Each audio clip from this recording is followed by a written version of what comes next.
잠깐 기도하고 오늘 말씀 시작하도록 하겠습니다. 살아계시고 역사하시는 고마우신 하나님 아버지 감사합니다. 이번 한 주간 하나님의 말씀을 증거할 수 있는 기회를 허락해 주셔서 감사합니다. 세상에 중요한 일들이 많이 있지만 오늘부터 또 진행되는 또 이 성경 강연회를 통해서 하나님의 말씀을 배우고 참된 진리를 깨달아 인생의 참된 행복을 얻는 귀한 시간 될 수 있게 도와주시옵소서. 오늘 이 자리에 참석해 주신 많은 분들 기억해 주시고 오늘 말씀 잘 들으실 수 있도록 인도하여 주시옵소서. 전하는 자의 입술에도 함께해 주셔서 정확하게 하나님의 말씀을 증거할 수 있도록 도와주시옵소서. 고마우신 예수님 이름으로 감사하며 기도드렸습니다. 아멘. 성경을 한 구절 좀 찾아보시겠습니다. 마가복음 15장을 한번 찾겠습니다. 신약성경 마가복음 15장 21절 한 구절을 찾아보겠습니다. 마가복음 15장 21절입니다.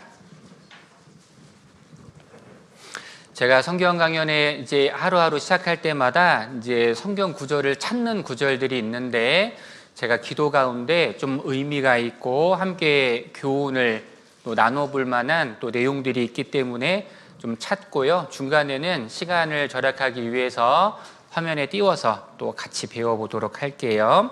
먼저 마가복음 15장 21절 제가 좀 읽어드리겠습니다. 마침 알렉산더와 루포의 아비인 구레네 사람 시몬이 시골로서 와서 지나가는데 저희가 그를 억지로 같이 가게 하여 예수의 십자가를 지우고. 자, 여기까지 읽겠습니다. 현대 사회는 너무나 바쁜 세상에 살고 있습니다. 사실 오늘 이 자리에 오시기까지도 많은 고민, 갈등, 또 수많은 권유, 또 여러 가지 또 상황들 많이 있으셨을 텐데 어찌됐든 어려움을 다 이기고 이 자리에 참석을 하셨습니다.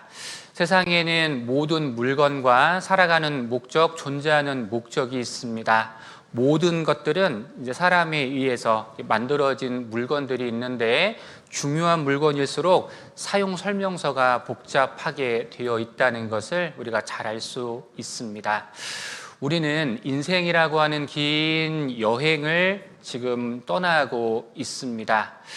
우리 철학의 중요한 명제였던 하나의 주제가 인간은 어디에서 왔으며 어디로 가는가, 그거에 대한 해답을 찾기 위해서 많은 철학이 발달했고 또 많은 종교가 생겨나게 되었습니다. 지금도 사람들은 물음표를 그리고 내가 어디서 왔는지 어디로 가는지 해답을 찾기 원하십니다. 사람이 죽으면 끝일까? 아니면 또 다른 세상이 있을까? 한 번쯤은 생각해 보고 배워보는 것은 참으로 가치 있는 일이다라고 말할 수 있습니다. 여기 앞에 이번 한 주간 이제 참석하는 이 제목이 이제 성경 강연회라고 되어 있습니다.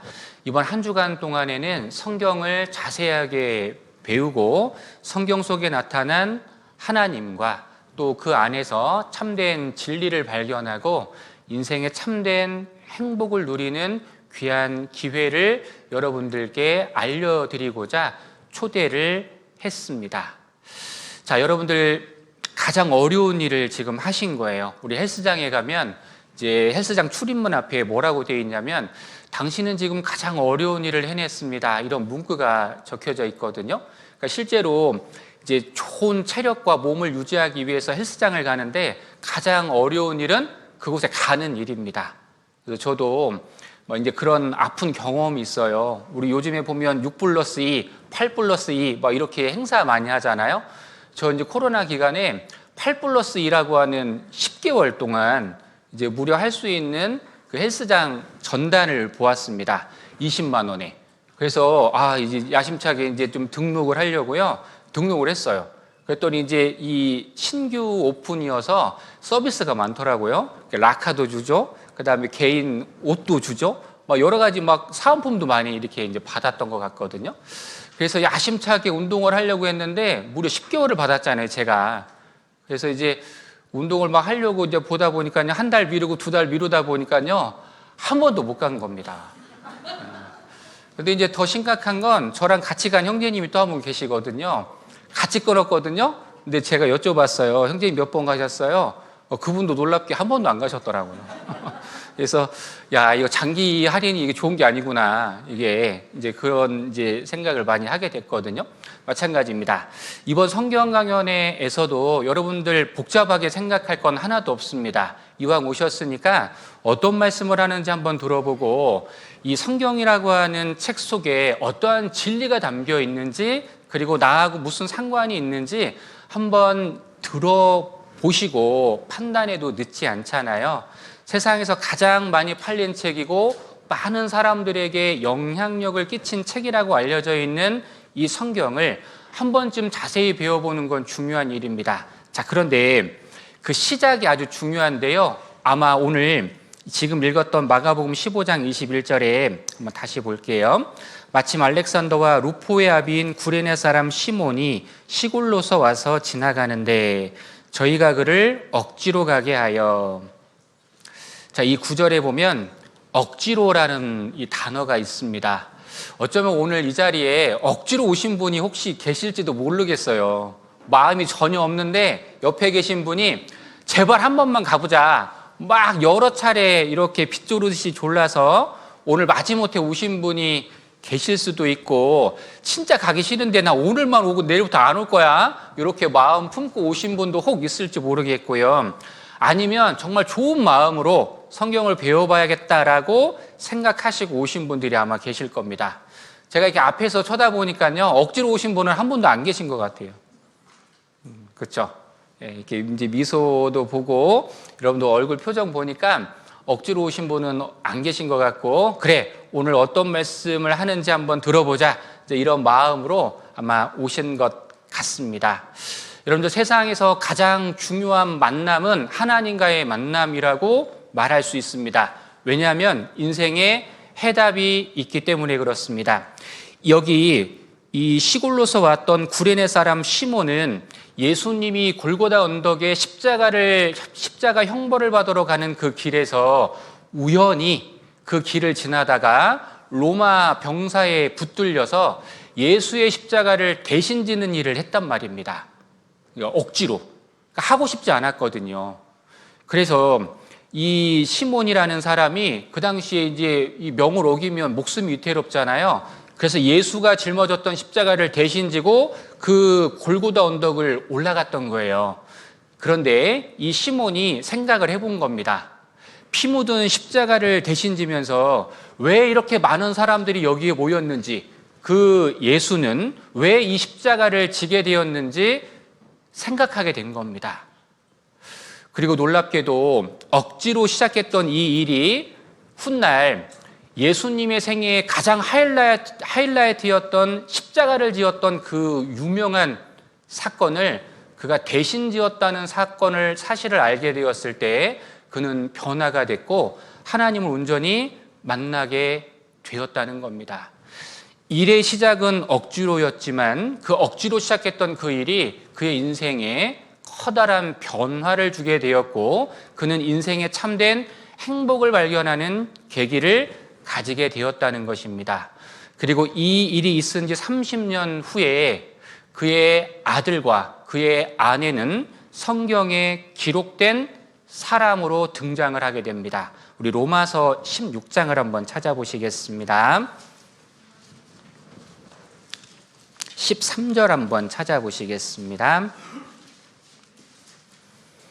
로마서 16장 13절입니다. 주 안에서 택하심을 입은 루포와 그 어머니에게 문안하라. 그 어머니는 곧 내 어머니니라. 예수님의 십자가를 대신 지었던 그 사건 있은 이후에 이 구레네 사람 시몬은 자기도 변화가 되었고 그의 가족들에게 하나님을 전하게 되었습니다.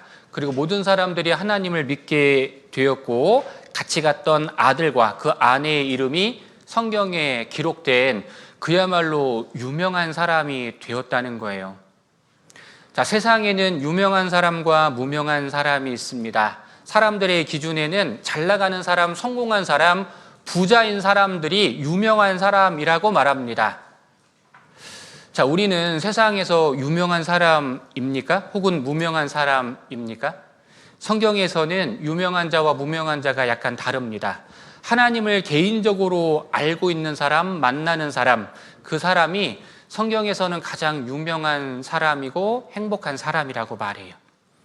모든 사람이 알고 있는 그 하나님의 존재를 내가 개인적으로 만나는 것은 매우 가치 있는 일이다라고 말씀드릴 수 있습니다. 그래서 이번 성경 강연의 일주일 동안 하나님은 누구신지, 성경은 어떠한 책인지, 그리고 그 성경의 말씀이 나하고 어떤 관계가 있는지 자세하게 한번 살펴봐 드리겠습니다. 이번 성경 강연의 주제를, 키워드를 제가 3가지를 좀 적어 볼게요. 첫 번째는 하나님이십니다. 두 번째는 나, 세 번째는 생각입니다. 그래서 이 3가지의 키워드를 잘 기억하시고 말씀을 좀 들을 수 있다면 여러분들 귀한 시간이 될 것입니다.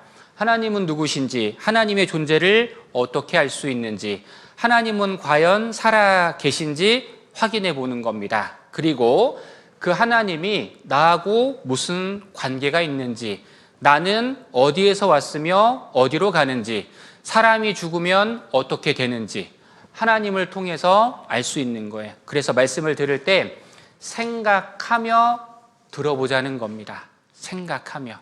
그래서 제가 최대한 짧고 쉽게 말씀을 말씀을 드려볼 테니까요. 여러분들 마음을 좀 열고 잘 들어주셨으면 좋겠습니다. 화면을 한번 보시겠습니다. 자, 우리 욥기 7장 1절 말씀을 제가 한번 읽어드려 볼게요. 세상에 있는 인생에게 전쟁이 있지 아니하냐, 그 날이 품꾼의 날과 같지 아니하냐. 좀 더 쉽게 풀어보겠습니다. 현대어 성경 번역본에 보면 왜 인간에게 평안을 주시지 않는가? 자, 인생살이 치열한 전쟁터와 같지 않은가? 날마다 고되고 고된 일 되풀이하는 날 품꾼과 무엇이 다른가? 여기 앉아 계신 여러분들 오늘 정말 수고하고 이 자리에 앉아 계시지 않습니까? 내일도 또 전쟁터와 같은 세상 속에서 또 먹고 사는 일을 위해서요, 날마다 치열한 전쟁을 벌이고 있음에 틀림이 없습니다. 이 욥이라는 이 의로운 선지자가 있었는데 하나님 앞에서 고난을 받는 장면을 전쟁터와 같다라고 묘사를 했습니다. 우리는 그야말로 전쟁터와 같이 치열한 곳에서 살아가고 있습니다. 입시전쟁, 취업전쟁, 결혼전쟁, 육아전쟁, 전세전쟁, 그리고 여러 가지 전쟁들이 많이 있잖아요. 그래서 우리 얼마 전에는 난방비 폭탄도 맞기도 하고요. 정말 살기가 어려운 세상에 살아가고 있잖아요. 그래서 인생은 고된 전쟁터와 같다는 거예요. 이 세상이 끝이라면 인생만큼 불쌍한 것이 없다고 말하는 거지 않습니까? 우리는 왜 고생하며 살아야 하는가? 그리고 이 고생 끝에는 무엇이 기다리고 있는가? 생각해 보자는 겁니다. 태어날 때부터 이 책가방 좀 보세요. 이 아이들보다 더 큰 책가방 짊어지고요. 그야말로 피곤한 인생을 살아가고 있는 겁니다. 그래서 이제 머리가 아파요. 공부하는 것도 머리가 아프고요. 이상하게 계획된 대로 되는 일이 거의 없지 않습니까? 내가 계획된 대로 삶을 살아가는 사람, 그리고 내가 원하는 일을 하는 분들이 많지 않을 거예요. 세상은 그야말로 전쟁터입니다. OECD 국가 중에 행복지수를 보니까요, 22개 나라 중에 우리나라가 몇 위에 랭크가 되어 있는지 생각해 보니까요, 이거 찾아보니까 여기 상위권에는 없어요. 22개 나라 중에 여기 우리나라가 맨 꼴찌가 되어 있습니다. 우리는 무언가 부지런히 노력했는데 이상하게 살아가는 이 모습과 환경은 점점 더 어려워지고 있다는 것을 우리가 알 수 있습니다. 전도서 4장 1절 말씀에 내가 돌이켜 해 아래서 행하는 모든 학대를 보았도다. 오호라 학대받는 자가 눈물을 흘리되. 자, 뒤에는 우리 같이 한 번만 읽어주시겠습니다. 저희에게 위로자가 없도다. 저희를 학대하는 자의 손에는 권세가 있으나 저희에게는 위로자가 없도다. 세상에 눈물을 흘리는 사람들이 많이 있습니다. 정말 고통받는 인생 가운데 눈물 마를 일이 없는 세상에 우리가 살고 있는데 중요한 건 위로자가 없다는 거예요. 여러분들의 아픈 마음을 누가 위로해 줄 수 있습니까? 상처받은 마음을 누가 위로해 줄 수 있습니까? 인생의 전쟁터와 같은 곳에서 수고하고 무거운 짐을 지었던 내 인생 가운데 누가 내 마음을 정말 위로해 줄 수 있을까요? 전도서는 이 모든 것을 다 누려봤던 솔로몬이라는 사람이 기록을 했는데요. 모든 권력과 부와 명예를 다 누려보고 나서 세상은 헛되다라고 고백을 하고 있는 것입니다. 여러분들도 각자의 인생 속에 살아온 날들을 돌아보면 정말 고달픈 인생, 그리고 눈물 마르지 않는 인생, 그리고 아픈 인생, 그리고 위로자가 없는 인생, 우리도 공감할 수 있을 거라고 생각이 듭니다. 자, 이 세상에는 위로자가 없습니다. 그런데 우리 성경에 보면 이사야 51장 12절 여기 같이 한번 읽어보겠습니다. 가라사대 너희를 위로하는 자는 나연을 그렇습니다. 여러분들 하나님은 자, 교회를 안 다녀보신 분들도 하나님 하면 생각나는 거 하나님은 사랑이시라. 하나님의 대표적인 속성이 사랑입니다. 그런데 우리가 인생 살아가다 보면 나라는 사람이 꽤 많은 고난과 고통과 눈물을 쏟게 되고 진정한 위로자를 찾게 되잖아요. 여러분들 정말 힘이 들 때, 외로울 때 기대고 싶은 사람이 있지 않습니까? 그런 사람이 필요하잖아요. 그런데 놀라운 것은 세상에 있는 사람들은 내가 뭐 가지고 있을 때는 많이 내 주변에 있지만 내가 가진 것이 없고 어려워지는 환경 속에는 사람들이 하나둘씩 떠나가는 모습들도 아프지만 경험하게 되거든요. 고통받는 인생, 눈물 마르지 않는 인생, 위로자가 필요한 그 인생에게 사랑의 하나님께서 찾아오셔서 나를 위로해 주신다고 말씀하고 계신 거예요. 그래서 세상에 중요한 일들이 많이 있지만 이번 한 주간은 나라는 존재가 정말 소중한 사람이지 않습니까? 세상에 하나밖에 없는 존재, 바로 나라는 존재잖아요. 여러분들 그동안에는 가족들을 위해서 또 다른 목적을 위해서 살아오셨다면 이번 한 주간은 내가 얼마나 가치 있는 사람인지, 그리고 내 인생은 무엇을 더 준비해야 하는지, 나의 행복은 어디서 찾을 수 있는지 이번 한 주간은 쉼표를 하나 찍어보시고 철저하게 자신을 한번 생각해 보시는 그런 시간이 되었으면 좋겠습니다. 여러분들은 하나님 앞에 사랑받기 위해 태어난 존재이십니다. 그냥 막 살다가 죽으면 끝나지 라고 말하고 그냥 살아가는 인생 아니라고 말씀하시는 거예요. 이사야 49장 5절 말씀에 보면 나는 여호와 보시기에 존귀한 자라. 여러분들 모두는 하나님 앞에 존귀하신 분들이십니다. 구원받을 자격이 있고 천국이라는 곳에 갈 수 있는 자격이 충분한 분들이시며 하나님께 사랑받을 만한 충분한 자격이 있으신 분들이에요. 그런 의미에서 우리 여러분들 오늘 참석하신 분들 옆에 한번 쳐다보시면서 하나님은 당신을 사랑하십니다. 이렇게 한번 말씀 한번 해주시겠습니까?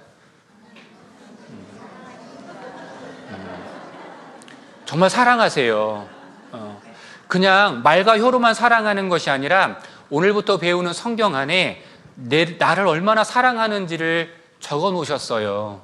우리가 바쁘게 먹고 살다 보니까 성경 배울 시간이 없잖아요. 그래서 이번 한 주간은 2시간 동안 성경을 자세히 배우고 나를 사랑하시는 하나님 한번 만나보자는 거예요. 먼저 우리 이 자리에 인도했던 그 옆에 계신 분들은 하나님의 사랑을 깨달았어요. 그러니까 이 세상 살아갈 때 참 기쁜 마음이 있습니다. 말로 다 표현할 수 없는 감사함과 은혜와 기쁨이 있어요. 그래서 그거를 나눠주고 싶은 거예요. 그래서 옆에 이제 초대하신 분들을 정말 그 영혼을 사랑하고 정말 그 영혼이 잘 됐으면 좋겠다, 그런 마음이 있기 때문에 오늘 초대한 겁니다. 여기 자리에 올 때 좋은 말을 듣기가 참 어렵거든요. 우리 뭐 니네 교회 막 끌고 가려고 하냐? 니네 교회 가면 뭐 얼마 받아? 막 이제 이렇게 막 이야기도 하시고요. 교회 가면 떡이 나오냐, 밥이 나오냐? 뭐 이렇게 말씀하시는 분들도 많이 계시거든요. 그런데 보이지 않는 그 나의 영혼을 하나님께서 사랑한다는 그 내용을 전하기 위해서 이 자리에 초대했어요. 그래서 교회 자랑하고 교회 소개하는 내용은 없습니다. 그리고 목사가 어떤 사람인지 소개하는 내용도 없어요. 철저하게 성경을 바탕으로 하나님의 살아계심과 성경이 사실인 것을 증거해 드릴 겁니다. 가라사대 너희를 위로하는 자는 나연을 하나님께서 우리를 위로해 주신다고 말씀하시는 거예요. 자, 여기 한자 하나를 소개해 드려 볼게요. 이 한자는 우리 신라면 드실 때 이렇게 많이 보셨던 매울 신자입니다. 우리 천자문에 보면 이 한자는 고통스럽다 신자라고 인용이 되어 있어요. 우리의 인생을 뜻하는 거거든요. 우리의 인생이 맵습니다. 그리고 고통스럽거든요. 자, 그런데 이 한자에다가 하나일자를 더해 볼게요. 맨 위에 보면 하나일자를 이렇게 더해 봤습니다. 자, 그러면 이 한자는 무슨 한자가 되느냐면 다행행자, 행복하다 행자가 되는 거예요. 고통스러운 인생에 하나님 한 분을 만나면 인생이 행복해질 수 있다는 뜻입니다. 그래서 하나님을 온전히 만날 수 있는 기회 한번 가져보자는 겁니다. 시편 28편 5절입니다. 저희는 여호와의 행하신 일과 손으로 지으신 것을 생각지 아니하므로 여호와께서 저희를 파괴하고 건설치 아니하시리로다. 저희는 누구냐면 악인을 말하는 겁니다. 세상에는 악인이 있어요. 하나님 보실 때 악인이 있는데 악인의 특징이 무엇이냐? 생각지 아니하는 겁니다. 그러니까 여러분들, 생각이 점점 사라지는 시대가 어떤 시대냐? 바로 우리 시대입니다. 핸드폰 나와 있죠? 챗 GPT라고 하는 인공지능이 나와 있죠. 그러니까 수고하지 않고도 많은 정보를 얻어낼 수 있는 시대가 우리 시대거든요. 유튜브를 가지고요, 집도 지을 수 있고 농사도 지을 수 있어요. 요리는 물론이거니와 만능 비법을 다 얻을 수 있는 매체가 있거든요. 사람들은 어느새 글로 읽는 책을 점점 사라져 가고요. 이제 그림과 이제 읽어주고 들려주는 이 영상 매체에 푹 빠져 있습니다. 점점 생각이 사라지는 시대에 살고 있거든요. 자, 이사야오 5장 12절 말씀에 그들의 연회에는 수금과 비파와 소구와 저와 포도주를 갖추었어도, 자, 뒤에도 같이 한번 읽어주시겠습니다. 여호와의 행하심을 관심치 아니하며 그의 손으로 하신 일을 생각지 아니하는도다. 그러니까 나라는 사람이 하나님을 배울 때 조금만 생각하고 관심을 가지면 귀한 것을 얻을 수 있다고 말하는 겁니다. 생각과 관심이. 우리 시대는 생각지 않는 시대, 진지하기를 거부하는 시대. 제가 유명한 이제 실화를 하나 소개해 드려 보겠습니다. 이 아돌프 아이히만이라는 사람이 있습니다. 그 옛날 히틀러 밑에서 그 수종을 들었던 이제 비서실장과 같은 일을 했던 사람이었거든요. 이 사람이 어느 날 군사 재판에 서게 되었습니다. 왜냐하면 우리가 잘 아는 것처럼 히틀러를 통해서 많은 사람이 학살을 당했잖아요. 이제 그것에 대한 재판을 받고 있는 겁니다. 자, 여기 이제 히틀러와 여기 아이히만입니다. 자, 법정에 서서 판사가 물었습니다. 당신은 왜 이렇게 많은 사람을 죽이게 되었습니까? 아돌프 아이히만이 이렇게 이야기했습니다. 나는 명령에 따랐을 뿐입니다. 그러므로 나는 무죄를 주장하는 바입니다. 판사가 그 얘기를 듣고 판결을 다음과 같이 내렸습니다. 당신은 사형입니다. 왜? 당신의 유죄가 명백한 이유는 생각하지 않았기 때문에 그렇습니다. 이 사람을 왜 죽여야 되는지, 이 사람들은 왜 죽어야 되는지, 내가 지금 무슨 일을 하고 있는지 생각하지 않았고 그 일에 대한 결과이기 때문에 당신은 사형이 마땅합니다. 이렇게 사형 판결을 내렸고 그는 죽음을 맞이했어요. 생각하지 않는 것은 아주 무서운 이 범죄라고 말하고 있는 겁니다. 그래서 우리 이 성경이 어떤 내용이 담겨져 있는지, 내 인생이 어디서 와서 어디로 가는지 깊이 생각해 보는 것은 중요한 일입니다. 생각하지 않는 사람들이라는 책들이 시중에도 많이 널려져 있습니다. 자, 생각하는 기계, 생각하지 않은 인간. 저기 폴 발레리라고 하는 프랑스 신, 유명한 사람인데요. 다음과 같은 말을 남겼습니다. 생각하는 대로 살지 않으면 사는 대로 생각하게 된다. 어려운 말인 것 같지만 쉽게 풀어보면 이렇게 되는 거예요. 인생은 될 대로 되는 것이 아니라 생각대로 되는 것이다. 자신이 어떤 마음을 먹느냐에 따라서 모든 것이 결정된다는 거예요. 그래서 그 사람의 됨됨이를 보려면 그 사람이 무슨 생각을 하고 있는지를 잘 살펴보면 알 수 있다는 겁니다.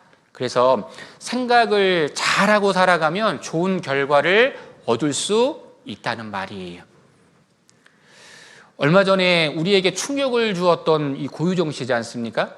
이 살인을요, 해보고 싶다고 이야기했고 실제 일면식도 없는 사람을 그대로 산채로 죽였잖아요. 요즘에는요, 사람들이 완전히 진짜 생각이 없어지는 것이 틀림없습니다. 이 끔찍한 범죄들이 끊이지 않고 있거든요. 잘 아시는 것처럼 로댕의 생각하는 사람입니다. 이 작품을 이해하려면 이 로댕을 자세히 봐야 되거든요. 근육에 힘이 들어가 있습니다. 그리고 여기 발가락을 자세히 보시면 이제 힘을 확 주고 있는 장면이 있거든요. 이 로댕이 아래를 내려다보고 있는데 어디를 보고 있냐면 여기 보면 지옥의 문 맨 꼭대기에서 지옥에서 고통받는 사람들을 보고 생각을 하고 있는 거예요. 그들은 왜 지옥에 떨어져서 고통을 받고 있는가? 진지한 마음으로 생각한 겁니다. 여러분들, 천국과 지옥은 성경에 있다라고 기록되어 있습니다. 천국이 있는지 지옥이 있는지 따져볼 필요가 있어요. 그리고 나라는 사람이 이 세상을 떠날 때 천국 갈 수 있는 운명인지 지옥 가는 운명인지 생각해 보는 건 매우 중요한 일이라고 말할 수 있습니다.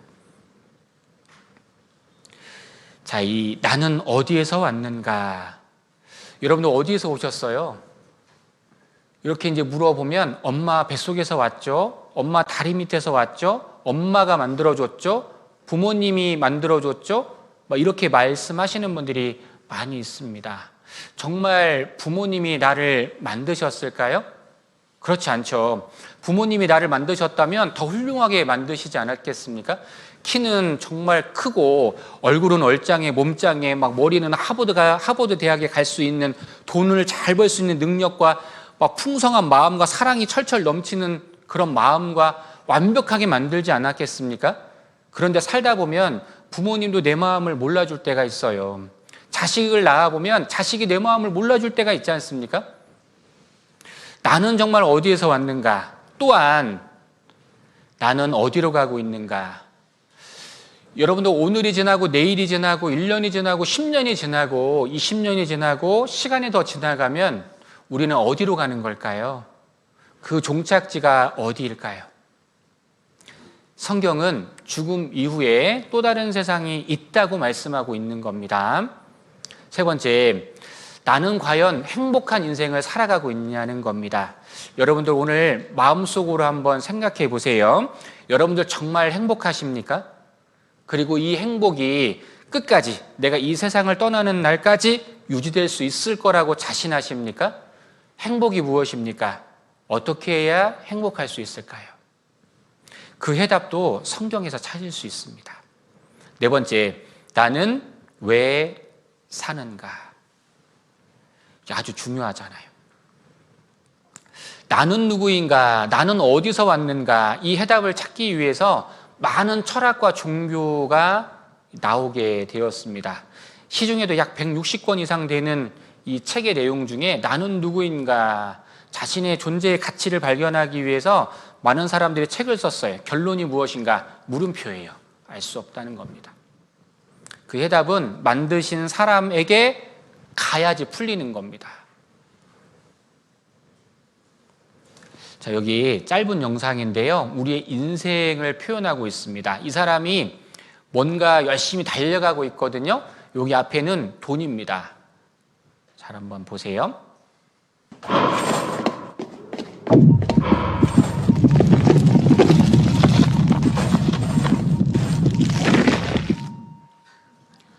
이게 우리 인생이라고 말하고 있는 겁니다. 짧지만 많은 메시지를 주고 있지 않습니까? 우리는 열심히 달려가고 있어요. 그런데 손에 잡히지는 않고 있지 않습니까? 열심히 수고하고 노력을 했는데 점점 멀어지는 것을 발견하게 됩니다. 그리고 어느덧 우리의 인생은 가을로 접어들고 이제 겨울을 맞이할 준비를 하고 있는 거예요. 어떤 시인이 인생을 사계절로 표현했습니다. 봄과 같은 인생의 유년기가 있다. 봄은 이 새싹이 피어나면서 참 생동감을 주지 않습니까? 여름과 같은 청년의 시기가 있어요. 강렬한 태양만큼 멋지고 힘이 있는 시기가 있습니다. 가을에는 단풍이 들고 낙엽이 떨어지죠. 중후한 멋이 있습니다. 중년의 시간을 보내게 되고요. 어느덧 모든 식물이 다 자취를 감추는 겨울을 맞이하게 되거든요. 인생의 노년기를 맞이하게 되는 겁니다. 정말 돌아보면 시간이 참 빠른 것 같습니다. 그렇죠? 오늘 제가 이제 전도 집회가 있어서 이발을 하고 왔습니다. 근데 이제 제가 가는 미용실에 이제 미용사 아저씨가 이제 계시는데요. 아유, 시간이 벌써 한 달이 지났네요. 머리 깎을 때 보면 한 달이 푹 지나간 거예요. 2024년도 시작한 지가 엊그제 같은데 벌써 3개월이 지났습니다.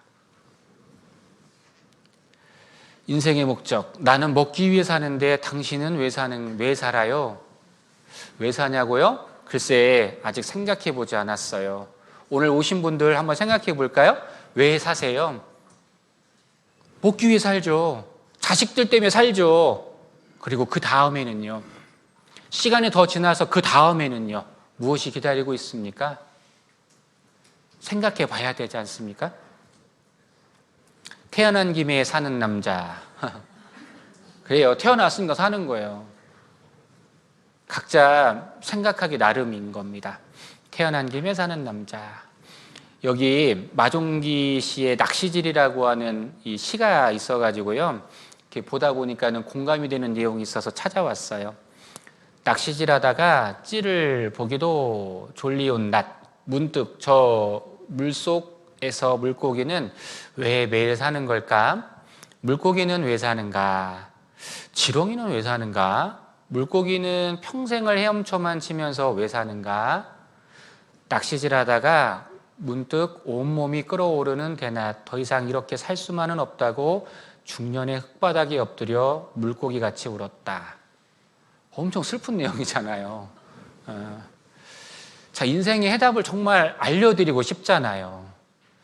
여러분들 성경 안에 진리가 있습니다. 내가 곧 길이요 진리요 생명이니 나로 말미암지 않고는 아버지께로 올 자가 없느니라. 진리를 알지니 진리가 너희를 자유케 하리라. 장담하건대 성경 말씀 잘 배우면 길을 발견할 수 있고 왜 살아가는지에 대한 해답을 찾을 수 있으며 어디로 가는지에 대한 정답도 찾을 수 있습니다. 그리고 인생의 참된 행복이 무엇인지도 발견하게 됩니다. 그래서 여러분들은 꼭 해주셔야 되는 게 말씀을 잘 한번 들어주시는 거예요. 요한복음 8장 14절입니다. 예수께서 대답하여 가라사대 내가 나를 위하여 증거하여도 내 증거가 참되니. 자, 뒤에 같이 한번 읽어주시겠습니다. 나는 내가 어디서 오며 어디로 가는 것을 알미오니와 너희는 내가 어디서 오며 어디로 가는 것을 알지 못하느니라. 예수님께서 다 아신다고 말씀하고 있거든요. 어디서 와서 어디로 가는지를 알고 계시대요. 그러니까 하나님과의 만남을 통해서 물어봐야 됩니다. 그리고 발견해야 됩니다. 그래야 정확한 목적지를 향해 찾아갈 수 있어요. 속도가 중요한 것이 아니라 방향이 중요하다는 겁니다. 이 사람 탈옥수예요. 막 땅을 팠어요. 숟가락을 가지고요. 몇 년을 거쳐서 땅을 팠습니다. 조금씩 이상한 냄새도 나고요. 공기도 들어오는 느낌을 받았어요. 큰 희망에 부풀어 있었습니다. 조금만 있으면 탈출이라고요. 열심히 속도를 냈거든요. 그런데 어느 방향으로 향하고 있었냐? 여기 밑에 화장실로 향하고 있는 겁니다. 열심히 하는 것이 중요한 게 아니고 속도가 중요한 게 아니라 뭐가 잘못됐어요? 방향이 잘못됐습니다. 마찬가지. 열심히 살아가는 것도 중요하지만 방향이 정확해야 한다는 겁니다.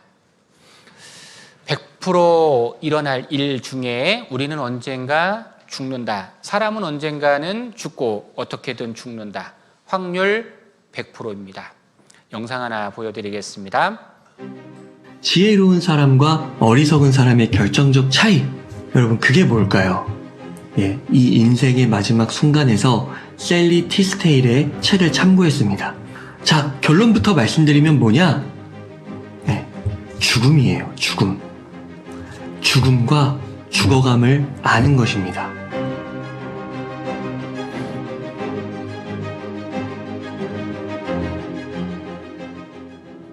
지혜로운 사람은 죽는다는 것을 알고 있다는 건데 제대로 그 죽음을 알고 있다는 겁니다. 제대로.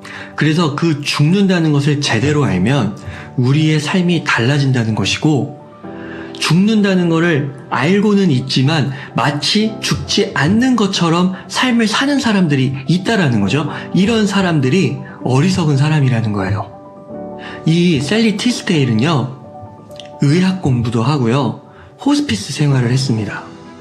그러면서 죽어가는 환자들, 그리고 죽음을 맞이한 사람들을 옆에서 목격을 했어요. 그리고 나서 내린 결론 중에 하나가 뭐냐? 바로 이것입니다. 자신이 죽어간다는 사실을 진짜로 아느냐에 따라서 이전과는 전혀 다른 모습으로 변화할 수 있다는 거예요. 내가 죽어간다는 사실을 진짜로 아는 거. 자, 어떻게 변화하는가? 여러분, 제가 성경 말씀을 하나 인용해 볼게요. 지혜로운 사람은 죽음에 대해서 많이 생각하지만 어리석은 사람은 눈앞에 보이는 즐거움밖에 생각하지 못한다. 지혜로운 사람은 죽음에 대해서 많이 생각한대요. 다른 말로 하면 죽음을 가까이 하는 겁니다. 죽음이라는 개념의 근처에 머물면서 먼 미래, 궁극적인 가치, 그리고 그 의미에 대해서 집중을 한다는 거예요. 근데 이에 반해서 어리석은 사람은 어떻다라는 거예요? 언젠가 죽을 것이라는 그 진리를 외면하기 바쁘다라는 겁니다. 그러니까 어떻게 될까요? 눈앞에 보이는 즐거움만 좇기 바쁘다는 거예요. 어리석은 사람의 특징, 이 성경 말씀을 통해서 두 가지를 꼽으면 어떻게 되느냐? 첫 번째는 여러분, 죽음에 대해서 생각하지 않죠. 그러니까 죽음에 대해서 회피하는 거예요. 죽음의 문제에 대해서 이야기를 나누려고 하지 않는 거예요. 두려운 거예요. 외면하는 겁니다. 이게 바로 어리석은 사람의 첫 번째 특징이에요. 자, 두 번째는 뭐예요? 순간적인 쾌락, 단기적인 즐거움, 눈앞의 즐거움과 쾌락을 즐기기에 바쁘다라는 겁니다. 내일은 없다. 내년도 없다. 이게 중요하다라는 겁니다. 그래서 여러분들 잘 한번 생각해 보세요. 자신에게 질문을 던져보세요. 인간은 죽는다는 걸 알고 있는데 내가 과연 그 죽음에 대해 제대로 알고 있는지, 죽음의 문제에 대해서 정말 진지하게 접근하고 있는지. 죽음이라는 단어만 들으면 막 두려운 거예요. 그리고 재수없게 느껴져가지고 야, 죽음 그런 거 이야기하지 마. 서로의 입을 막고 있지는 않은지, 그런 것들을 한번 살펴보라는 것입니다. 예전에 제가 이제 하나님 믿기 전에 초등학교 때요, 궁금한 게 하나 있었거든요. 밤에 자려고 딱 이제 이불에 누우면 무슨 생각이 딱 들었냐면 30년 후에, 40년 후에, 시간이 더 지나가서 80년 후에 내가 이 세상에 존재하지 않잖아요. 자, 우리 지금 2024년인데 한 80년 정도 지나서 지구가 그대로 존재하고 있다면 한 3,000년 정도가 되면 우리 강당 안에 지금 계실 분이 거의 안 계실 거잖아요. 초등학교 때 내가 이 세상에 없다는 것이 무슨 느낌인지가 너무 궁금한 거예요. 나는 어디로 가는 거냐, 죽으면. 그게 막 너무 궁금한 거예요, 초등학교 때. 생각하니까 너무 무섭잖아요. 그래서 이거 안 돼. 이런 생각을 내가 초등학생 때 하다니 막 이렇게 이제 외면했던 기억이 있거든요. 그런데 그 문제가 너무 궁금했어요, 사실은. 왜냐하면 1999년도에 뭐 밀레니엄이라고 해서 지구의 멸망설도 있었죠, 휴거설도 있었죠, 뭐 지구가 막 종말이 온다는 막 그런 예언들도 많았죠. 그러니까 죽음에 대해서 생각할 수 있는 기회가 많이 있었거든요. 그런데 나중에 성경을 배우다가 그 해답을 찾게 되었습니다. 그래서 이 죽음의 문제를 해결하고 나서 내가 어디로 가는지를 정확하게 해결하고 나서 인생의 진짜 참된 자유와 행복을 누리게 됐던 그런 경험이 있거든요. 여러분들도 한번 생각해 보셔야 됩니다. 성경 안에 답이 있어요. 이 세상 만물이 저절로 생겼는지 창조가 되었는지, 인생은 어디로 왔다가 어디로 가는지, 왜 사는지 성경에 답이 있습니다. 그리고 인류의 역사의 시작과 끝이 낱낱이 기록되어 있고 영적인 세계인 천국과 지옥에 대해서도 정확하게 기록이 되어 있습니다. 그래서 배워보셔야 되는 거예요. 자, 여기 에스겔서 33장 30절입니다. 인자야, 내 민족이 담 곁에서와 집 문에서 너를 의논하며 각각 그 형제로 더불어 말하여 이르기를. 자, 뒤에는 같이 한번 읽어주시겠습니다. 자, 가서 여호와께로부터 무슨 말씀이 나오는가 들어보자 하고, 자, 가서 이제 오셨으니까 첫 번째 시험은 통과, 두 번째 들어보는 겁니다. 무슨 말씀이 나오는가 들어보자. 그래서 여러분들 들어보시면 됩니다. 예전에 우리 학교에서 수업할 때 이렇게 들었죠. 허리 딱 펴고 막 책상 딱 펴고 막 바른 자세로 우리가 이렇게 들었습니다. 근데 요즘에는 이제 뭐 이렇게 막 선생님 말할 때 막 똑바로 이렇게 들었던 초등학교 우리 시절들이 있었잖아요. 이렇게 막, 그죠? 수업 이렇게 들으면 공부 잘하는 학생이 이제 되는 겁니다. 이렇게 아주 멋진 수업 태도죠. 그래서 말씀 들을 때 좀 집중해서 좀 들어주셨으면 좋겠습니다. 자, 여기 GPT라고 하는 인공지능 AI가 있습니다. 그러니까 세상에 존재하는 모든 빅데이터를 다 갖고 있는 이제 첨단 AI 인공지능인데요. 이 GPT가 이 종교계에도 들어와서 설교도 합니다. 목사를 대신하거든요. 여기 한번 보시겠습니까?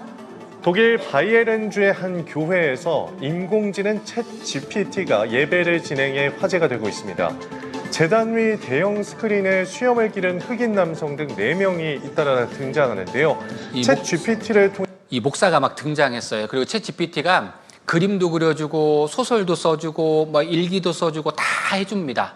왜냐하면 빅데이터를 다 갖고 있거든요.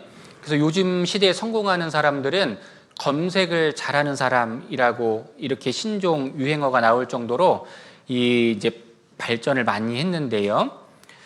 자, 여기 인공지능 GPT가 이제 4까지 나왔는데 기존의 GPT보다 더 업그레이드가 많이 되어 있습니다. 그래서 뭐 소설, 이메일 답장, 가계부, 그림, 뭐 음악, 뭐 스포츠, 뭐 스코어, 뭐 여러 가지들을 다 GPT가 할 수 있어요. 만능입니다. 자, 그런데 이 독일의 미래학자 알렉스라는 사람과 챗 GPT가 서로 대화하는 내용입니다. 이 세상에 존재하는 빅데이터를 다 갖고 있는 GPT가 뭐라고 대답했냐면, 신은 누구인가요? GPT가 대답합니다. 이 지구를 만든 지성입니다. 신은 존재합니까? 그럼요. 신을 본 적이 있습니까? 없습니다. 신이 존재한다는 걸 어떻게 확신할 수 있습니까? 챗 GPT가 이렇게 말해요. 세상에 있는 빅데이터를 다 종합해 본 결과 우연히 생길 확률은 제로라는 겁니다. 신이 있다는 거예요. 세상에 있는 모든 이 우주 만물과 지혜를 다 종합해 보면 신이 있다는 결론을 내릴 수 있는 겁니다. 어느 나그네가 길을 여행하고 있는데 이 멋진 집을 발견하게 되었거든요. 집 안에 들어갔습니다. 그랬더니 아이들이 있을 것으로 추정되는 놀이용품과 사람이 살고 있다는 흔적들을 발견하게 되었거든요. 주방에 가보니까요, 여기 이렇게 먹고 남았던 음식과 음료들이 남아 있어요. 이 모습으로 보아 당장 보이는 사람은 없지만 이 집에 누군가가 살고 있다는 걸 짐작케 하잖아요. 마찬가지입니다. 당장 사람은 보이지 않아도 누군가가 살고 있는 집이 분명한 것처럼 이 우주와 지구 안에 우리가 살고 있거든요. 자, 신이 존재하지 않는다고 말하는 사람들이 많이 있지만 이 우주와 지구는 정교하게 설계되어 있고 정교하게 운행돼 가고 있는 겁니다. 우리 눈에 당장 보이지 않는다고 해서 없다고 말하면 안 된다는 거예요. 성경과 하나님을 믿지 않는 이유를 세 가지로 압축해 보겠습니다. 첫 번째, 오해. 두 번째는 없었으면 좋겠다는 마음. 세 번째, 눈에 보이지 않기 때문입니다. 첫 번째, 오해. 자, 마태복음 22장 29절에 보면 예수께서 대답하여 가라사대 너희가 성경도 하나님의 능력도 뒤에 알지 못하는 고로 오해하였도다. 이제 오해하는 경우들이 있어요. 하나님 만나면 내가 막 벌어놨던 재산을 다 바쳐야 될 것 같고 내가 좋아하는 거 다 못할 것 같고 막 억누르는 것 같고 주일날에는 꼼짝도 못할 것 같고 막 이제 이렇게 억압하는 하나님과 또 예수에 대한 그 안 좋은 이 소문과 인식들로 인해서 하나님을 오해하고 있는 분들이 있습니다. 자, 그런데 성경과 하나님의 능력을 제대로 배우면 잘 이해할 수 있으면 올바른 믿음을 가질 수 있어요. 그러니까 오해하고 있는 것들이 있다면 이번 한 주간 말씀 잘 들으시는 가운데 이해해 보시고 올바른 믿음을 가져보셨으면 좋겠습니다. 우리가 하나님을 오해했다. 당신은 하나님을 오해하고 있습니다. 그래서 이런 얘기 있잖아요. 교회 가면 밥 먹여주냐? 막 이렇게. 누군가는 산책을 하러 교회 가고, 누군가는 친구를 만나기 위해서 가고, 누군가는 연인을 만나기 위해서 가고, 이런 거. 마음의 뭐 안정을 위해서 가고. 자, 그런데 교회는 성경을 배우는 곳이고, 성경의 이 주인공인 하나님이 어떠한 분이신지를 발견하는 시간이거든요. 그 하나님은 사랑이시고 나를 위로해 주기를 원하시는 거예요. 자, 세계에서 가장 역사적 가장 위대한 걸작이라고 알려져 있는 배너라는 작품이 있습니다. 미국의 유명한 문학가요 정치가인 루 웰리스.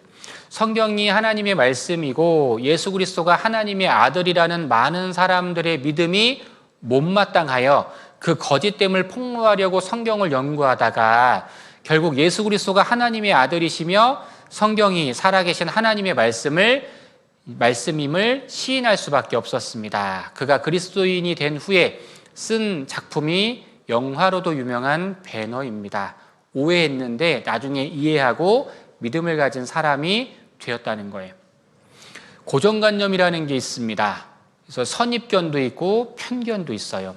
한번 딱 생각이 들고 누군가에게 정보를 들으면 웬만해서는 잘 바뀌지 않는 마음, 이게 편견과 선입견입니다. 그래서 우리 마음속에 선견과 편입견이 있어요. 여러분들 이거 문제 한번 제가 드려볼게요. 육각형이 있는데요. 선을 하나 딱 그려서 삼각형 두 개를 좀 만들어 볼 건데요. 여러분들 한번 좀 잘 한번 생각해 보세요. 자, 육각형 이렇게 있거든요. 선을 한 번만 그어서 삼각형을 두 개를 만드는 겁니다. 혹시 오늘 처음 오신 분 중에 정답 맞추시면 제가 커피 한 잔을 제가 대접을 해드리겠습니다. 한번 생각해 보세요. 한 10초만. 자, 선을 하나 그어서 삼각형을 두 개를 만들어 보는 겁니다. 선을 하나 그어서 삼각형을 두 개로. 혹시 정답 아시는 분, 오늘 처음 오셨는데 요 정답 혹시 아시는 분 혹시 계십니까? 삼각형을 두 개를 만들어라.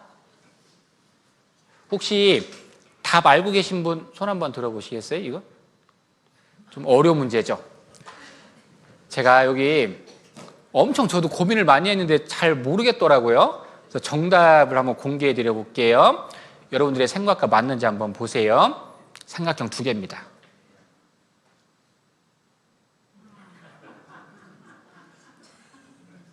우리는 이 선입견과 편견이 있어요. 선은 가늘어야 된다. 그래서 선은 종류가 여러 개죠. 이것도 선이잖아요.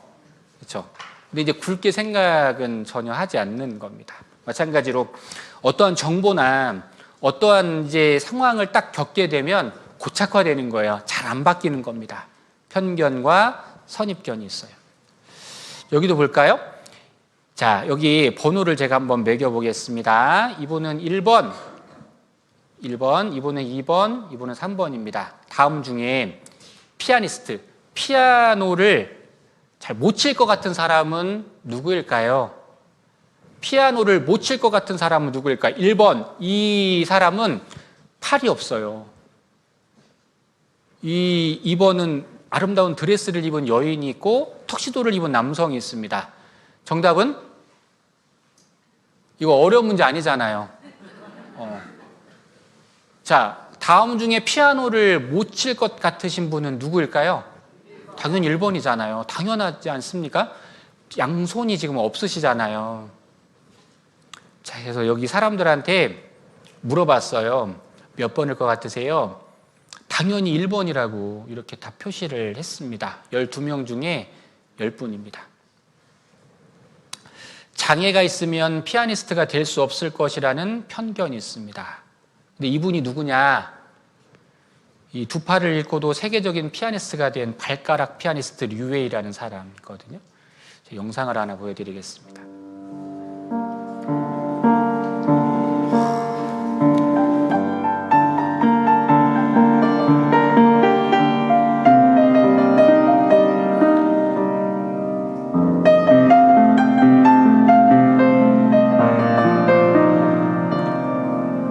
이분 지금 발로 피아노를 치고 있잖아요.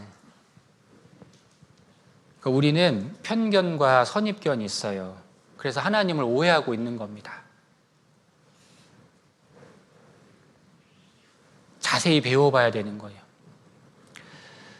성경과 하나님을 믿지 않은 이유 두 번째, 없었으면 좋겠다는 마음 때문에 그렇습니다. 시편 14편 1절, 어리석은 자는 그 마음에 이르기를 하나님이 없다도다. 없었으면 좋겠죠. 로마서 1장 28절, 또한 저희가 마음에 하나님 두기를 싫어하매. 이게 무슨 말이냐면 몰라서가 아니라 일부러라는 거예요. 도둑이 지금 막 일하러 이제 준비하고 나가야 될 시간이거든요. 도둑은 뭐 없기를 바라죠? 경찰 없기를 바라잖아요. 새콤 없기를 바라지 않습니까? 그러니까 사람들은 죄를 짓기 때문에 하나님이 계시다고 하면 골치가 아프잖아요. 그러니까 몰라서가 아니라 일부러 밀어내고 있다는 겁니다. 마음에 하나님 두기를 싫어하는 거예요. 여러분들 냉정하게 한번 생각해 보세요. 하나님께서 나에게 잘못한 일이 있습니까? 내가 하나님하고 등을 져야 될 이유가 있습니까? 그렇지 않다는 거예요. 하나님은 사랑이시고 나를 만드신 분이라고 소개하고 있으며 나에게 위로자가 되시고 나에게 참된 행복을 주시기를 원하신다고 말씀하셨거든요. 진정한 나의 하나님을 만나 보셔야 됩니다. 너 하나님 따라가면 이것도 못하고 저것도 못하고 그럴까 봐 난 못 믿겠어. 그러는 분들이 있어요. 내 마음속에 하나님 들어올 자리가 없다라고 해서 밀어내는 분들이 있습니다. 실제로 막 이제 넷째 날까지 잘 듣다가 마지막 날 못 오시는 분들이 있거든요. 그래서 나중에 들어보면 구원받을까 봐 겁난대요. 구원받으면 내가 좋아하는 담배도 못하고 술도 못 먹고 막 다 못할 것 같아서 다음으로 미루는 사람이 있어요. 그러시면 안 됩니다. 기회가 있을 때 잡아야 되는 거예요. 성경과 하나님을 믿지 않는 이유 세 번째, 눈에 보이지 않기 때문에 그렇습니다. 골로새서 1장 16절에는 만물이 그에게 창조되되 하늘과 땅에서 보이는 것들과 보이지 않는 것들로 창조가 되었습니다. 하나님이 우리 눈에 안 보이는 이유는 사람의 시력이라는 것이 연약하기 때문에 그렇습니다. 너무 어둡거나 밝아도 볼 수 없고 너무 멀거나 가까워도 볼 수 없고 너무 크거나 작아도 볼 수 없습니다. 그렇죠. 그러나 눈에 보이지 않는다고 존재하지 않는 건 아니에요. 공기 눈에 안 보이지만 있잖아요. 손에 세균이 안 보이지만 존재하고 있단 말입니다. 자, 저희를 주신 내 아버지는 만유보다 크심에 하나님은 사람의 눈으로 확인할 수 있는 그런 존재가 아닙니다. 여러분들 이거 시계 제가 이제 찾아봤거든요. 세상에서 가장 비싼 시계입니다. 이 3위인데 이거 저 처음 들어봤어요. 파텍 필립 그랜드 마스터 차임이라는 모델인데요. 이거 얼마나 좀 가격이 나갈 것 같으세요? 여러분들 요 세상에서 가장 비싼 시계니까 3위 정도 하면 얼마 정도 될까요? 이거 한번 맞춰보시겠어요? 3억. 그렇죠. 한 3억 정도는 해야 될 것 같죠? 놀랍게도 이 시계는요, 365억 원입니다. 365억. 이런 걸 차는 분들이 있으니까 이제 만들겠죠? 그래서 사람들이, 우와, 365억이야? 자, 만든 사람 어디에 있지? 이 시계를 막 뒤지고 막 다 분해하면 만든 사람이 나와요? 안 나와요? 안 나와요. 365억짜리 만든 시계를 만든 사람은 시계보다 크죠? 큰 겁니다. 시계 안에서 찾는 게 아니에요. 시계 만든 사람이 안에 있다고 막 찾으면 안 되는 거죠. 자, 2위는요, 그라프 다이아몬드 더 패시네이션이라는 시계인데요. 이거는 얼마나 할까요, 이거는? 보니까 딱 봐도 다이아몬드가 막 박혀 있잖아요. 아까는 365억인데 이건 얼마 정도 할까요? 자, 2위, 세상에서 가장 비싼 시계니까 2위는 471억입니다. 그래서, 야, 이거 만든 시계, 주인이 시계 안에 있나 보자. 그거 안 된다는 겁니다. 하나님은 이 우주보다 크신 분이죠, 당연히. 그러니까 이 안에서 찾으려면 어리석은 사람이라는 거예요. 자, 1위, 대망의 1위입니다. 이건데요. 그라프 다이아몬드 할루시네이션이라는 이 시계입니다. 이거를 차고 다니는 사람이 있을까요, 과연? 자, 이거 시계는 얼마짜리일까요? 이 시계는요, 무려 625억입니다. 625억. 그래서 이거 만든 사람이 시계 안에 있나? 찾으면 안 된다는 거예요. 하나님은 눈으로 보는 그런 분이 아닙니다. 하나님은 이 세상을 만드신 분이시고 만유보다 크신 분이라고 되어 있어요. 성경을 통해서 하나님을 만날 수 있습니다. 여러분, 우리 눈은 불완전합니다. 이 그림은 가까이서 보면 멈춰 있어요. 그러나 여러분들이 보실 때에는 이 그림은 반드시 돌아가야 합니다. 안 돌아가시는 분은 안 계실 거예요. 그렇죠? 반드시 돌아가야 됩니다. 안 돌아가시면 안 돼요. 자, 여기 다음 장면은 가까이서 보면은 멈춰 있거든요. 근데 여러분들이 보는 시각에서는 출렁출렁 흔들려야 됩니다. 흔들리시죠? 예, 안 흔들리시면 안 됩니다. 안과 가보셔야 됩니다. 여기는 흔들리게 돼 있어요. 그러니까 우리의 눈이요, 어떻게 보느냐, 어느 방향에서 보느냐에 따라서 다른 거예요. 완전 다른 겁니다. 착시 현상이에요. 자, 우리의 눈은요, 여기 이제 숫자로 세어려 보면 한 1억 개 정도를 볼 수 있다고 하거든요. 1억 개. 자, 그런데 우리가 기억하는 이 눈은, 정보는 약 5% 정도만 기억을 한다고 해요. 그러니까 이게 무슨 말이냐면 내가 보고 싶은 것만 본다는 뜻이에요. 그러니까 우리가 여행을 가면, 바다에 여행을 가면 어떤 분들은 푸른 바다가 기억에 남고 어떤 분은 조개 껍데기가 기억에 남는다 그러고 어떤 분들은 백사장의 모래가 기억에 남는다 그러고 다 다르잖아요. 그러니까 이것은 자기가 생각하고 싶은 거, 보고 싶은 것만 본다는 특징을 갖고 있는 겁니다. 선입견과 편견에 포함되어 있어요. 그래서 이제 그 자기가 살아온 환경과 가치관에 따라서 기억하고 싶은 것만 한다는 모순이 있다는 겁니다. 제가 질문 하나 드려볼게요. 퀴즈입니다.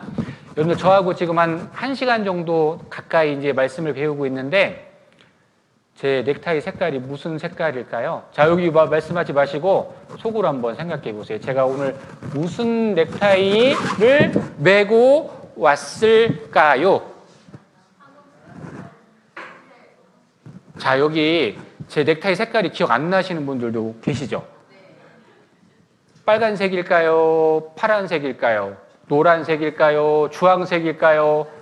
무슨 색일까요? 보라색일까요? 보라색. 제 넥타이 색깔은 노란색이 노란색. 그러니까 이제 계속 보고 있으면서도 잘 모르는 경향이 있어요. 그러니까 이제 우리 눈이 생각하고 싶은 거, 내가 보고 싶은 것만 보는 거예요. 그러니까 성경 말씀을 2시간 동안 막 전했잖아요. 그러니까 나중에 가서 열심히 하래, 열심히. 착하게 살면 구원받는데. 목사가 그랬어. 먼저 이렇게 얘기하시는 분들이 있거든요. 이제 본인이 듣고 싶은 것만 들으신 거예요. 그렇게 하면 안 되고 성경 말씀을 그대로 잘 들어주셔야 되는 겁니다. 세 번째,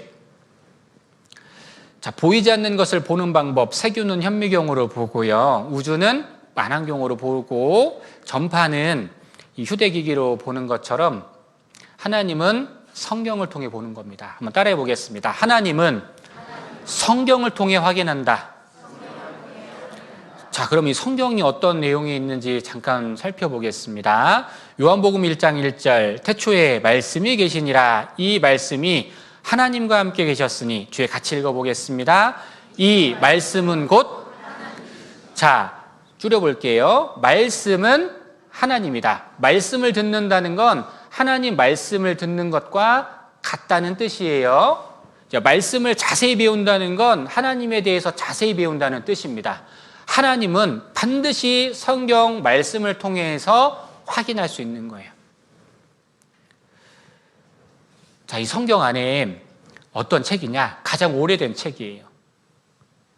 가장 오랫동안 기록된 책입니다. 가장 많이 읽힌 책이에요. 가장 많이 팔린 책입니다. 가장 많이 번역된 책이고 가장 많은 사람을 변화시킨 책이에요. 슈퍼 베스트셀러입니다. 자, 그러면 성경 한번 배워보는 건 가치가 있는 일이 없는 일이에요. 가치 있는 일이에요. 성경 안에 무슨 내용이 있길래 많은 사람들에게 영향력을 주었냐? 한 번쯤은 내가 살아가는 가운데 배워볼 만한 가치가 있다는 겁니다. 성경에 7대 기적이 있어요. 형성의 기적, 흥미의 기적, 통일성의 기적, 언어의 기적, 연대의 기적, 판매고의 기적, 보존의 기적. 그러니까 66권이 있는데 한 권도 오류가 없이 다 짝이 있다는 겁니다. 그리고 자, 보존의 기적. 여러 가지 박해를 견디고 처음 그대로 보존되었다. 그리고 세계 역사상 가장 많이 팔린 책이 판매고의 기적이 있습니다. 네이버에 쳐보면 세상에서 가장 많이 팔린 책 성경입니다. 자, 우리나라에서 가장 많이 팔린 책은 수학의 정석인데요. 여기 보면 우리나라에서 성경 다음으로 많이 팔린 책이라고 돼 있어요. 우리나라에서도 성경이 가장 많이 팔렸어요. 세상에서 가장 많이 읽혀진 책, 성경입니다. 2023년 4월 5일 기준으로 3,610개의 언어로 번역되어 있어요. 우리 전 세계 나라가 한 250개 좀 안 되지 않습니까? 왜 이렇게 많은 언어로 번역되어 있느냐? 제가 이 노란색으로 기록해놨죠? 모든 사람이 읽고 배울 수 있도록 번역해 놓은 거예요. 하나님의 마음이 급하신 겁니다. 하나님이 작정한 때가 가까워지고 있기 때문에 사람들은 사랑이 식어지고 살아가고 있기 때문에 하나님이 말씀하신 그날이 가까워지고 있기 때문에 성경 번역을 많이 해서 모든 사람이 구원을 받고 사랑을 알 수 있도록 하나님 은혜를 베풀어 주신 거예요. 미국에 있는 성경 번역 단체가 2033년까지 세상에 있는 모든 언어로 번역을 할 것이다. 이 브라질 아마존 밀림에 가면 성경이 있습니다. 저희 교회에서도 복음을 전하고 있거든요. 성경 없는 나라에 여행하는 건 불가능하다. 그렇게 말하고 있습니다. 자, 요한복음 5장 39절 같이 한번 읽어주시겠습니다. 너희가 성경에서 영생을 얻는 줄 생각하고 성경을 상고하거니와. 어려운 말인데요. 쉽게 번역을 해봤습니다. 이 말씀은 이런 뜻이에요. 자, 여기도 같이 읽어볼게요. 시작. 성경 안에 천국 가는 길이 기록되어 있으니 성경을 어떻게 보라고요? 그래요. 꼼꼼하게. 여러분들 이 중요한 내 인생의 중요한 문제니까 꼼꼼하게 살펴보시라고요. 누구든지 구원을 받고 천국에 가는 길을 확인하며 영생의 소망을 얻을 수 있습니다. 꼼꼼하게 살펴보셔야 됩니다. 또 내가 어려서부터 성경을 알았나니 성경은 능히 너로 하여금 그리스도 예수 안에 있는 믿음으로 말미암아 구원에 이르는 지혜가 있게 하느니라. 성경 잘 배우면 믿음을 얻게 되고 구원받을 수 있어요. 천국 가는 길을 얻을 수 있습니다. 그래서 사랑의 하나님께서 고난받고 고통받고 눈물을 흘리는 우리 인생에게 참된 위로자가 되어주시고 맨 마지막 천국에 대한 소망, 즉 구원의 선물을 주기를 원하시는 거예요. 그래서 이번 성경 강연의 목적은 여러분들 천국 가는 길과 구원의 선물을 받는 시간을 갖는 겁니다. 누가? 내가. 누구에게? 하나님에게. 그래서 생각하면서 말씀 들으면 이 진리를, 해답을 얻을 수 있는 거예요. 요한일서 2장 25절, 그가 우리에게 약속하신 약속이 이것이니, 뒤에 같이 읽어보겠습니다. 곧 영원한 생명이니라. 두 글자로 영생이라는 거예요. 사람은 오래 살고 싶고요, 영원히 살고 싶은 마음이 있어요. 또 사람에게 영혼을 사모하는 마음을 주셨느니라. 죽지 않고 영원히 살 수 있는 이 구원의 선물이 기다리고 있습니다. 말씀을 잘 들으시는 분들은 누구든지 하나님 앞에 받을 수 있는 선물입니다. 우리가 성경을 배우는 이유, 영생을 얻고 천국 가기 위해서입니다. 재물도 중요하고 출세도 중요하고 인기도 중요하고 명예도 중요하고 성공도 중요해요. 그런데 더 중요한 건 죽음 이후에 무엇이 기다리고 있는지를 살피고 준비하는 사람이 가장 지혜로운 사람이라고 말하는 겁니다. 하나님이 인간에게 주신 가장 좋은 선물은 성경이다. 그래서 여기 미국 역대 대통령의 얼굴을 조각해 놓은 이 조각상들이 있는 곳이 있습니다. 러시모아 산이라는 곳이 있는데요. 일대 대통령은 성경이 없이는 미국을 다스릴 수 없다. 토마스 제퍼슨, 미국은 성경 위에 서 있다. 루즈벨트, 온전히 살고자 한다면 반드시 성경을 배워야 한다. 링컨, 하나님이 인간에게 주신 가장 귀한 선물은 성경이다. 어머니는 부자나 위인이 되기보다 성경 읽는 것을 즐기는 사람이 되라고 유언하셨다. 성경이 무엇이길래, 성경 안에 어떤 메시지가 있길래 많은 사람들은 성경에 관심을 가졌을까요? 성경 안에 인생의 해답이 있습니다. 42대 대통령 빌 클린턴, 성경 위에 선서하죠. 부시 대통령 성경 위에 선서합니다. 오바마 대통령 성경 위에 선서했죠. 그리고 트럼프 대통령 성경 위에 선서했습니다. 그리고 조 바이든 대통령도 성경 위에 선서했어요. 미국은 성경이 다스리는 나라. 숱한 역경을 헤쳐나온 영원한 베스트셀러입니다. 로마 황제는 성경을 압수하여 불태웠습니다. 이 볼테르라고 하는 무신론자는 성경은 폐기된 책이다, 저주를 부었죠. 영국의 무신론자 토마스 펜이라는 사람은 앞으로 100년 이내에 성경은 한 권도 없을 것이다. 그의 예언들은 다 거짓으로 밝혀냈습니다. 그들은 오해하고 무지했던 거예요. 자, 성경은 어떻게 기록되었는가? 예수님 이 땅에 오신 기점을 가지고 예수님 오시기 전, 그 다음에 이 비포 크라이스트라고 하는데요. 예수님 오시기 전입니다. 여기 AD, 아노 도미네라고 해서 예수님 오신 이후이라는 뜻이에요. 우리가 살고 있는 2024년이라는 뜻은 예수님 이 땅에 오신 지 2024년이 지났다는 뜻입니다. 생각해 보죠. 예수님이 누구시길래 인류의 역사를 그분이 오신 시점으로 정하고 있는 것입니까? 생각해 봐야 되잖아요. 자, BC 1500년부터 AD 100년 동안, 1600년 동안 성경은 기록이 되었습니다. 그리고 가장 오래된 책은 3500년 전에 기록된 욥기 성경이 있고요. 기록 권수는 66권. 오늘 한 권밖에 안 갖고 오셨지만 성경 전서라고 되어 있습니다. 옛날 학교 다닐 때 전과라는 이 책이 있었잖아요. 국어도 있고 수학도 있고 영어도 들어있는 요 성경 전서 안에 66권이 들어 있습니다. 그리고 약 40명의 기자들이 받아 적었고 성경의 저자는 하나님이십니다. 기록 내용은 창조적 사실, 역사적 사실, 인생에 대한 부분들, 영적인 사실, 하나님이 보시는 인류의 역사와 구원 계획이 자세하게 기록되어 있습니다. 자, 성경의 저자는 누구인가? 모든 성경은 하나님의 감동으로 되었습니다. 예언은 언제든지 사람의 뜻으로 낸 것이 아니라 성령의 감동하심을 입은 사람들이 하나님께 받아 말한 것입니다. 네 글자로 받아 쓰기 한 책입니다. 그래서 쉬운 성경에 보면 사람의 뜻대로 말하고 싶은 것을 적어 놓은 것도 아닙니다. 그들은 성령의 감동을 받아 하나님의 말씀을 적어 놓았습니다. 그러니까 이 책이요, 정리하면 무슨 뜻이냐면 사람이 생각을 적어 놓은 책이 아니라는 거예요. 그러니까 수준이 사람 수준 아니라는 겁니다. 그래서 이 안에 하나님 수준이 들어있다는 거예요. 신의 수준이. 그래서 쉬는 시간을 갖고 다음 시간에는 하나님의 수준이 얼만큼인지를 확인해 볼 겁니다. 그래서 성경이 사실이라는 것과 하나님의 살아계심을 밝히 증거해 보여드릴 거예요. 이제 성경 안에 하나님의 말씀이 기록되어 있고 하나님의 능력이 담겨 있는 말씀이기 때문에 어떠한 말씀을 예언해 주셨고 성취해 주셨고 이루어 주셨는지, 그리고 이 내용을 통해서 과연 이것이 정말 하나님 말씀 맞는지, 성경이 사실인지 확인해 보는 시간을 몇 가지를 들어서 좀 살펴보도록 할게요. 잘 배우시면 야, 정말 성경 사실이네, 하나님께서 살아계시네, 그거 좀 알 수 있거든요.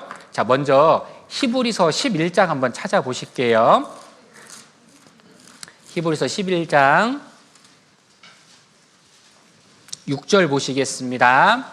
히브리서 11장 6절. 페이지 수는 365페이지입니다. 히브리서 11장 6절.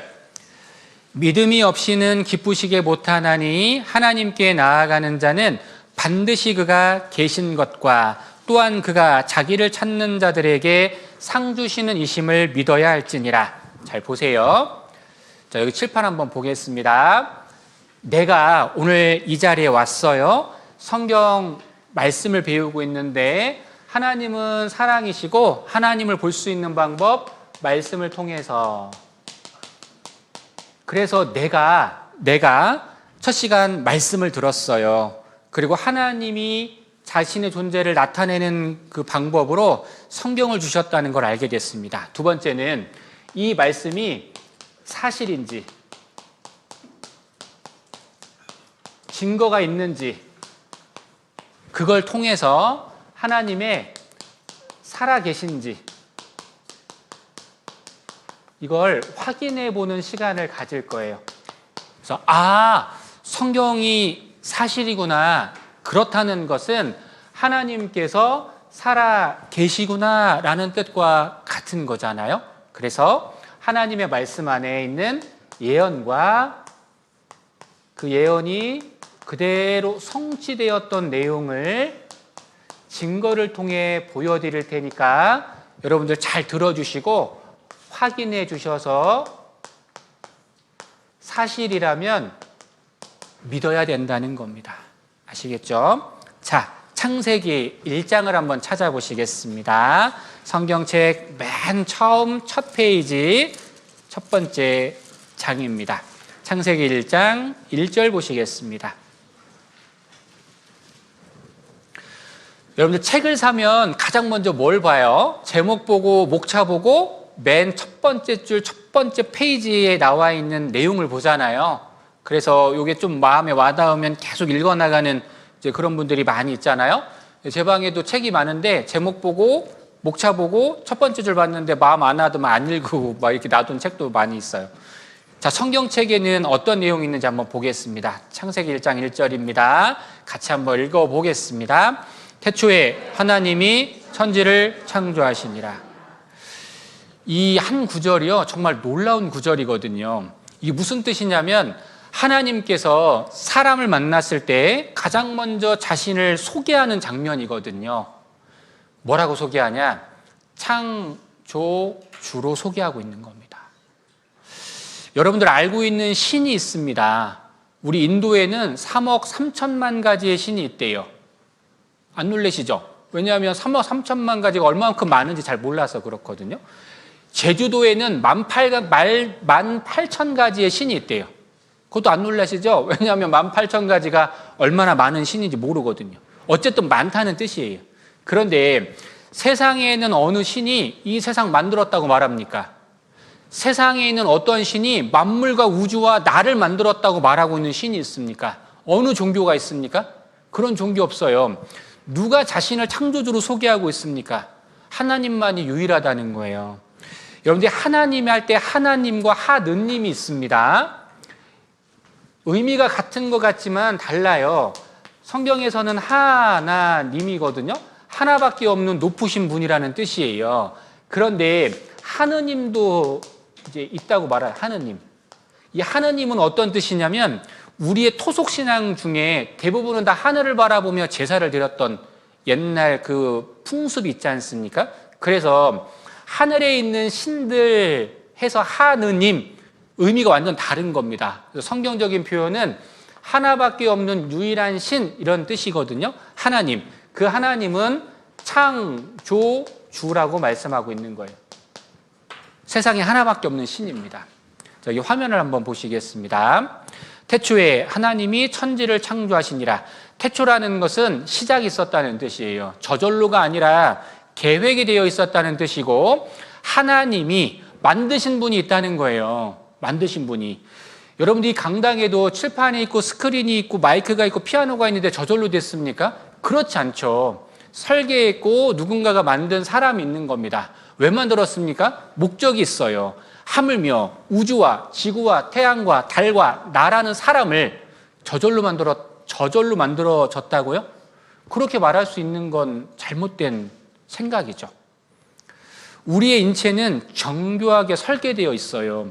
성인은 약 70조 개에서 100조 개의 세포로 이루어져 있습니다. 신묘막측하게 설계되어 있거든요. 인생의 사용 설명서는 성경입니다.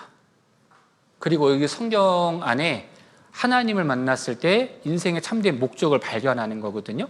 시작이 있고 만든 사람이 있습니다. 천지를, 하늘과 땅에 있는 모든 만물을 창조하신 거예요. 진화된 게 아니라 창조했다고 말씀하고 있는 겁니다. 이사야 45장 18절, 여호와는 하나님의 이름이에요. 제 이름은 민경복인데 교회 오면 목사라고도 하고요. 집에 가면 아빠라고도 하고요. 아내한테는 남편이라고도 하고요. 시골에 가면 아들이라고도 하고요. 이름은 하나인데 여러 가지 위치가 달라지는 것처럼 하나님의 이름이 여호와, 예수님 다 똑같은 말입니다. 여호와는 하늘을 창조하신 하나님이시며 땅도 조성하시고 견고케 하시되 헛되이 창조치 아니하시고 사람으로 거하게 지으신 자시니라. 그 말씀에 나는 여호와라 나 외에 다른 이가 없느니라. 여기 보면 사람으로 거하게 지으신 자. 자, 여러분들 여기 우주라는 단어가 있습니다. 우주. 이 우주라는 뜻이 무슨 뜻이냐면 여러분들 오늘 여기 이 자리에 오신 분들 보니까는 공부를 꽤 잘 하셨을 것 같아요. 학창 시절에. 그래서 학창 시절로 좀 돌아가서 천자문 좀 외워보셨죠? 천자문. 기억나시죠? 자, 천자문을 외울 수 있는 범위만큼 큰 목소리로 한번 읊어보도록 하겠습니다. 아는 만큼만 하시면 됩니다. 하늘천 시작. 하늘천 따지 거물연 누를황 지부 집주.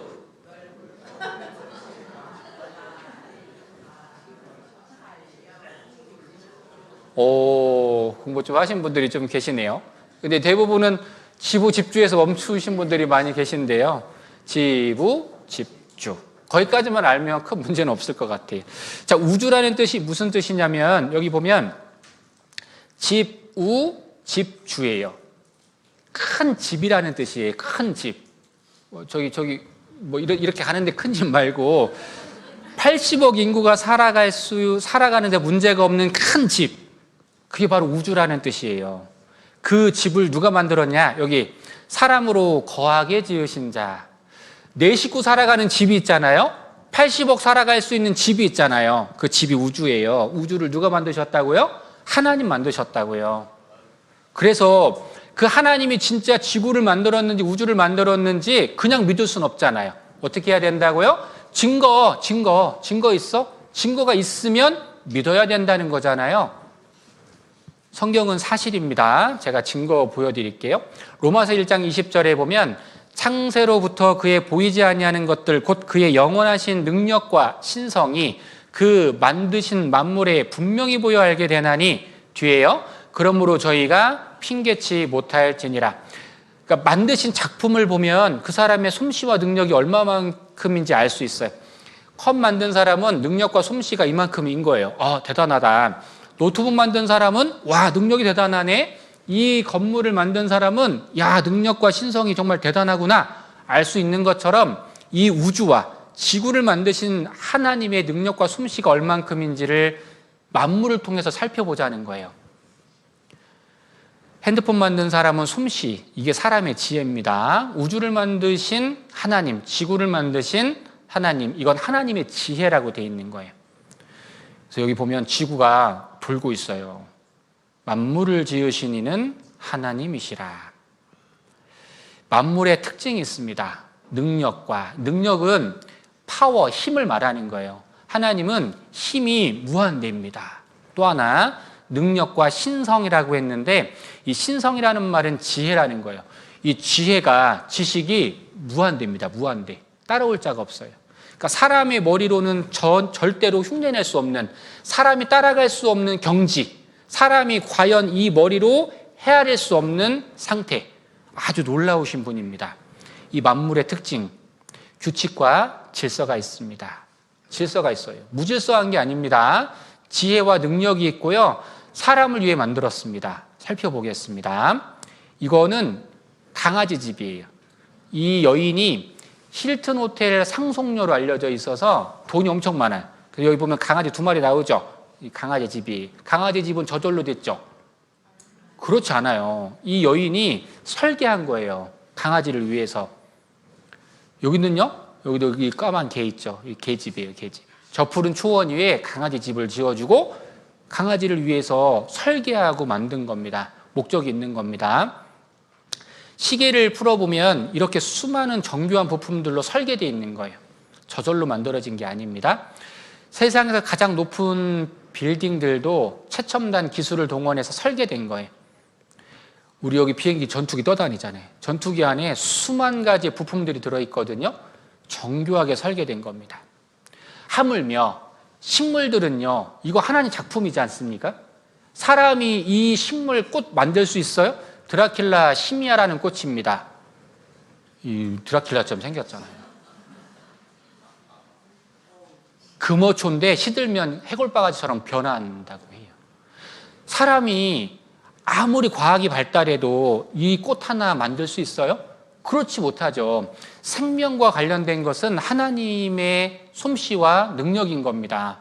그래서 우리 애굽 술사들이 바로왕 시절에 애굽 술사들이 10가지 재앙을 내릴 때 이제 마법사들이 막 따라했거든요. 그런데 티끌이 이가 되는 재앙을 못 따라했거든요. 왜냐하면 생명과 관련된 것은 하나님의 것이에요. 그러니까 마법사들이 따라할 수 있는 게 아닙니다. 여기 보면 천사난초에 천사처럼 생겼거든요. 식물 하나에 능력과 솜씨가 있는 겁니다. 저절로 된 게 아니죠. 시계초입니다. 시계 모양 같잖아요. 정교한 색감, 색상, 디자인된 모든 것들이요, 하나님의 솜씨라는 겁니다. 이건 일부를 보고 있는 것 뿐입니다. 자, 여기 이탈리아 수학자 피보나치라는 사람이 이 놀라운 과학을 발견했는데, 여기 보면 모든 식물은 규칙이 있더라, 수열이 있더라. 그래서 1 더하기 1은 2, 앞에 있는 숫자를 더하는 겁니다. 1 더하기 2는 3, 3 더하기 2는 5, 3 더하기 5는 8, 5 더하기 8은 13. 이렇게 앞에 있는 숫자를 더해서 식물이 구성되어 있다는 걸 발견한 거예요. 한번 볼게요. 붓꽃 3장, 채송화, 동백, 야생장미 5장, 코스모스 8장, 모란 8장, 금불초, 금자나 13장, 21장 치커리, 34장 질경이. 그래서 우리 보면 이 클로버 같은 거 있잖아요. 클로버가 새 잎이잖아요. 그런데 네 잎을 찾으면 뭐라 그래요? 땡 잡았다가 아니고 행운이다라고 하잖아요. 행운. 근데 잘 안 찾아지잖아요. 약간 이제 돌연변이지 않습니까? 그래서 보면은 3장, 5장, 8장 수열이 있다는 거, 규칙이 있다는 겁니다. 여기 보면 이렇게 돼 있어요. 정말로. 나중에 이제 꽃 피고 있잖아요. 꽃 피면 확인해 보세요. 그래서 이 피보나치라는 이 수학자가 황금 비율을 얻어낸 겁니다. 이거를 쭉 나열해 보니까 1:1.618이 황금 비율이다. 하나님이 주신 최고의 비율이다. 이렇게 말하거든요. 그래서 이거 보면 해바라기잖아요. 해바라기 어디다 걸어놔요? 개업식 할 때 돈 많이 벌으라고 이거 해바라기 갖다 놓잖아요. 해바라기가 부의 상징으로 알려져 있지 않습니까? 그리고 여기 보면 씨가 잔뜩 이렇게 이제 박혀 있는데요. 놀라운 건 수열이 있다는 겁니다. 수열이. 근데 이게 정교하게 설계되어 있다는 거예요. 1, 2, 3, 5, 8, 13, 21, 34. 안 놀라시잖아요. 왜냐하면 지금 깊게 생각을 해봐야 되거든요. 사람이 이걸 어떻게 다 규칙대로 심어 놓을 수 있어요? 불가능한 일이잖아요.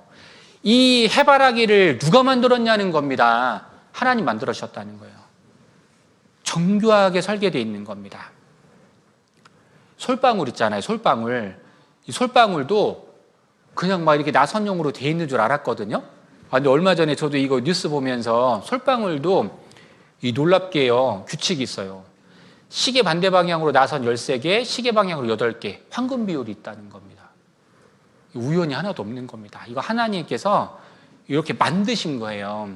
하나님의 작품인 겁니다. 코스모스. 옛날에 코스모스 따다가 어떻게 했어요? 좋아한다, 안 좋아한다, 좋아한다, 안 좋아한다, 에이, 여기 안 좋아한다, 뭐 이렇게 했잖아요. 코스모스가 우주라는 뜻인데 코스모스를 안에 확대해 보면 이렇게 돼 있어요. 별 들어 있습니다. 코스모스에 별 들어 있어요. 그래서 야, 진짜 이게 놀랍구나. 이 능력과 신성이 만물에 다 있어요. 만물에. 분명히 보여 알게 되나니 저희가 핑계치 못할지니라. 앵무조개에서 발견된 황금 비율 1:1.618. 여기 보면 음악에도 황금 비율이 있거든요. 베토벤 교향곡 제5번 운명. 엄청 유명한 곡이잖아요. 이것도 보니까요. 377마디, 233마디, 1:1.618. 이게 우연인 것 같지만 이게 진짜 이게 놀라운 사실이란 말입니다. 파르테논 신전입니다. 고대 건축물 중에 가장 아름다운 건축물로 평가받고 있거든요. 1:1.618 황금 비율이에요. 하나님이 주신 최고의 황금 비율입니다. 여기도 보면 비너스상도 마찬가지입니다. 1:1.618이죠. 다비드상도 마찬가지. 이 모나리자도 보니까요. 1:1.618이에요. 이 절세 미녀라고 알려져 있지 않습니까? 여러분들도 증명사진 갖다가 한번 해보세요. 여기 보시고. 예. 김태희 씨도 1:1.618 이렇게 비율이 되어 있습니다. 카드 손에 딱 쥐기 쉽잖아요. 1:1.618. 트럼프 머리도 1:1.618. 바람에 휘날리면 스타일리스트가 그냥 막 빗는 게 아니고요. 정교하게 이렇게 빗는데요. 이렇게 1:1.618.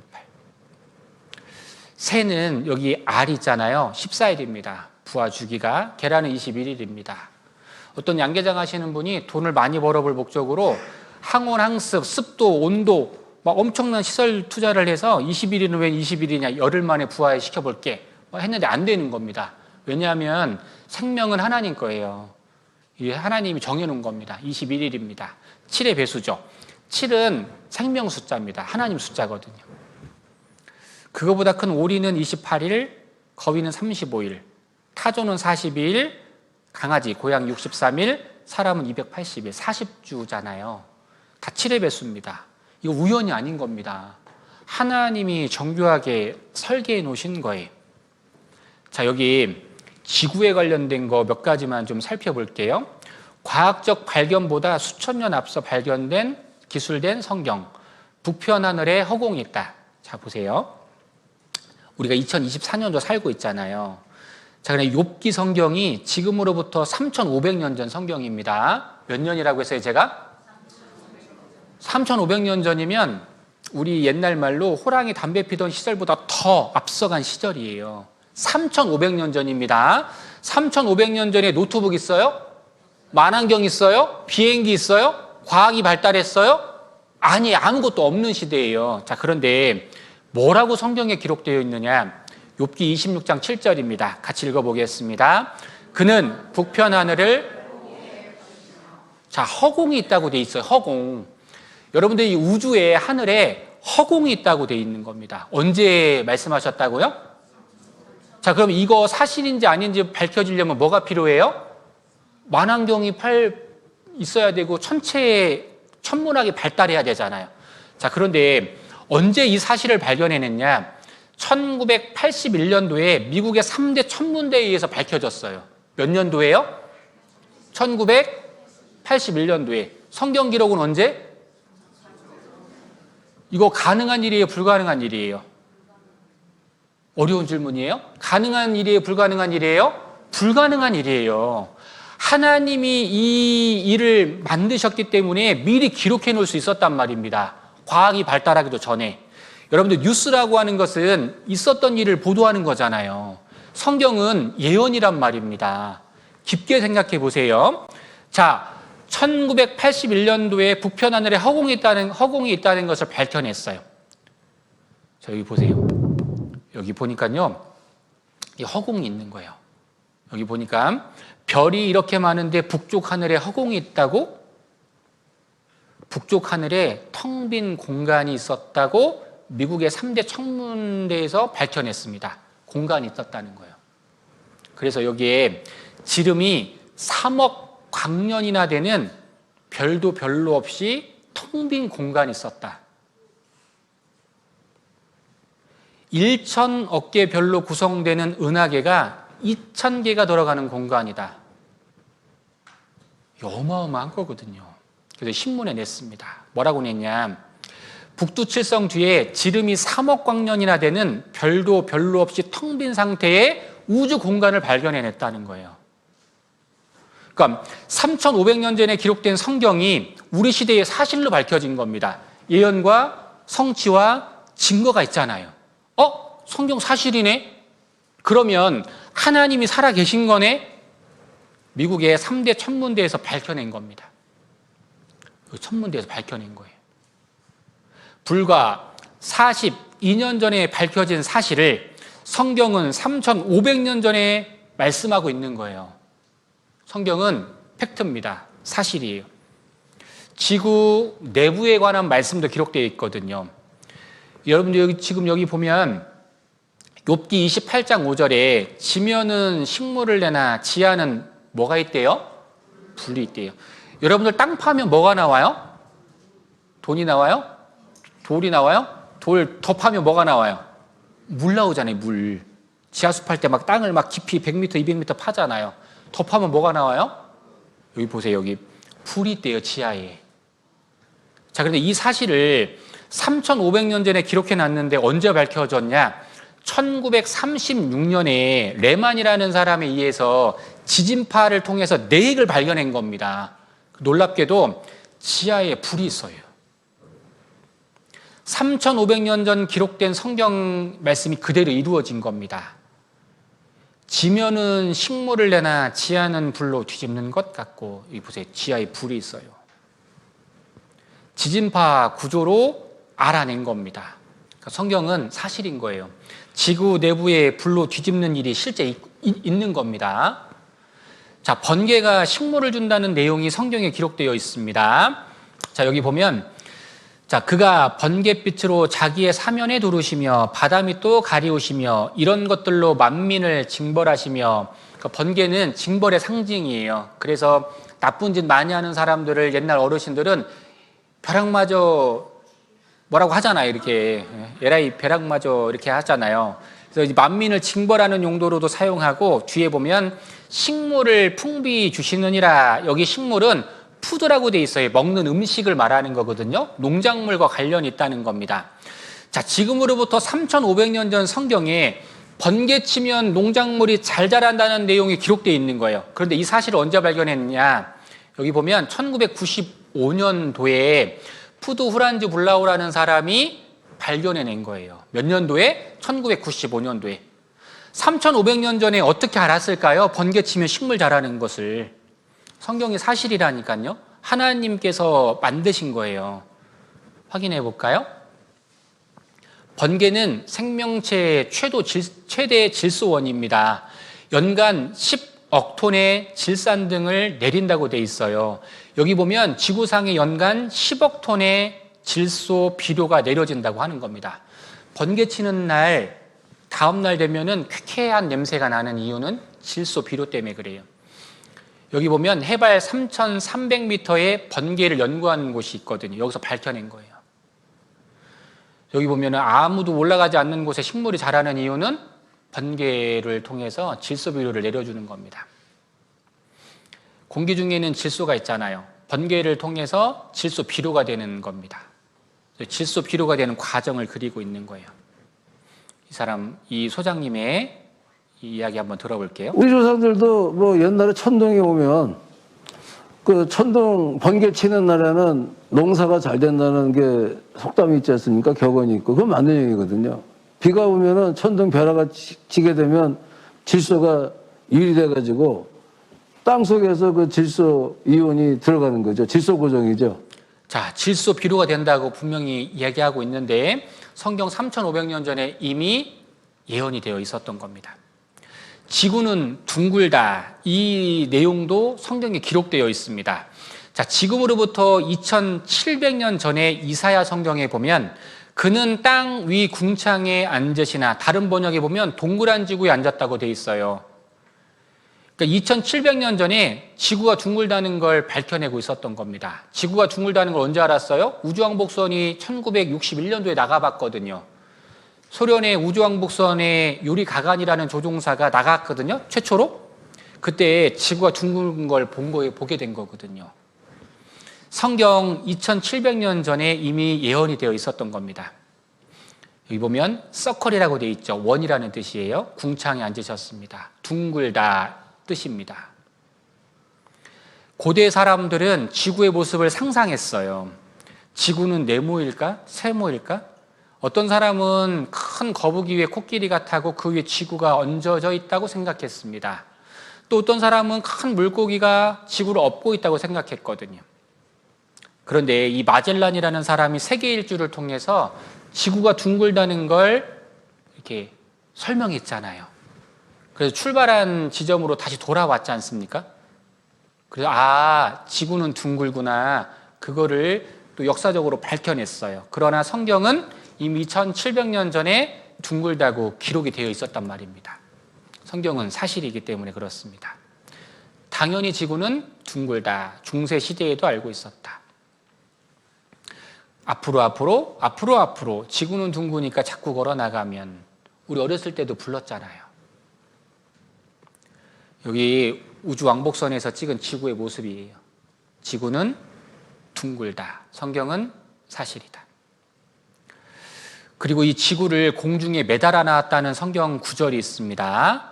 자, 여기 욥기 26장 7절에 땅을 공간에 다시며 지구를 공중에 매달아 놨다고 돼 있어요. 여러분들 중력이라는 게 있어서 모든 물건은 떨어지게 돼 있잖아요. 잡아 끄는 힘이 있거든요. 이 지구라고 하는 거대한 이 위성이 공중에 떠 있어요. 그런데 그냥 떠 있는 게 아니라 매달아 놓았다고 기록되어 있습니다. 매달아 놓았다. 자, 이 매달아 놓았다는 게 무슨 말이냐? 여기 과학의 발달로 밝혀진 사실인데요. 중력의 끈으로 매달려 있어요. 그래서 태양과 지구와의 거리가 조금만 가까우면 타서 우리가 살 수가 없거든요. 조금만 멀어지면 추워서 얼어서 살 수가 없어요.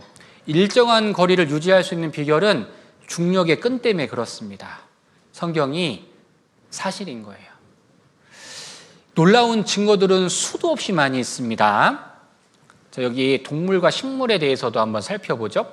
창세기 1장 10절에서 13절에 보면 땅, 바다를 만드셨고 풀과 씨 맺는 채소를 만드셨습니다. 종류대로 만드셨습니다. 셋째 날 만드셨어요. 그래서 풀과 채소, 나무는 하나님의 작품이에요. 여기 모든 이 채소와 과일들, 이 식물들은 하나님께서 만드신 능력과 솜씨가 있다고 말합니다. 이 사랑초라고 되어 있는 꽃이거든요. 아름답게 창조가 되어 있죠. 하트 모양으로 되어 있습니다. 여러분들, 제가 이 나무 하나 보여드릴 텐데, 이 나무가 어떤 나무냐면 워킹팜이라는 나무인데 걸어다니는 나무입니다. 그래서 태양을 따라서 1년에 40cm씩 걸어다닙니다. 그래서 우리가 알고 있는 것은 뿌리는 땅에 박혀 있는 거잖아요. 이 나무가 걸어다니는 나무가 있어요. 영상 하나 보겠습니다. 스스로 이동하는 전략을 택한 나무도 있습니다. 걷는 야자수란 이름을 가진 이 나무는 햇빛이 많이 드는 쪽으로 새로운 뿌리를 내리고 음지 쪽에 뿌리는 고사시켜 햇빛을 찾아 스스로 이동합니다. 이렇게 이동하는 거리는 1년에 30cm 정도.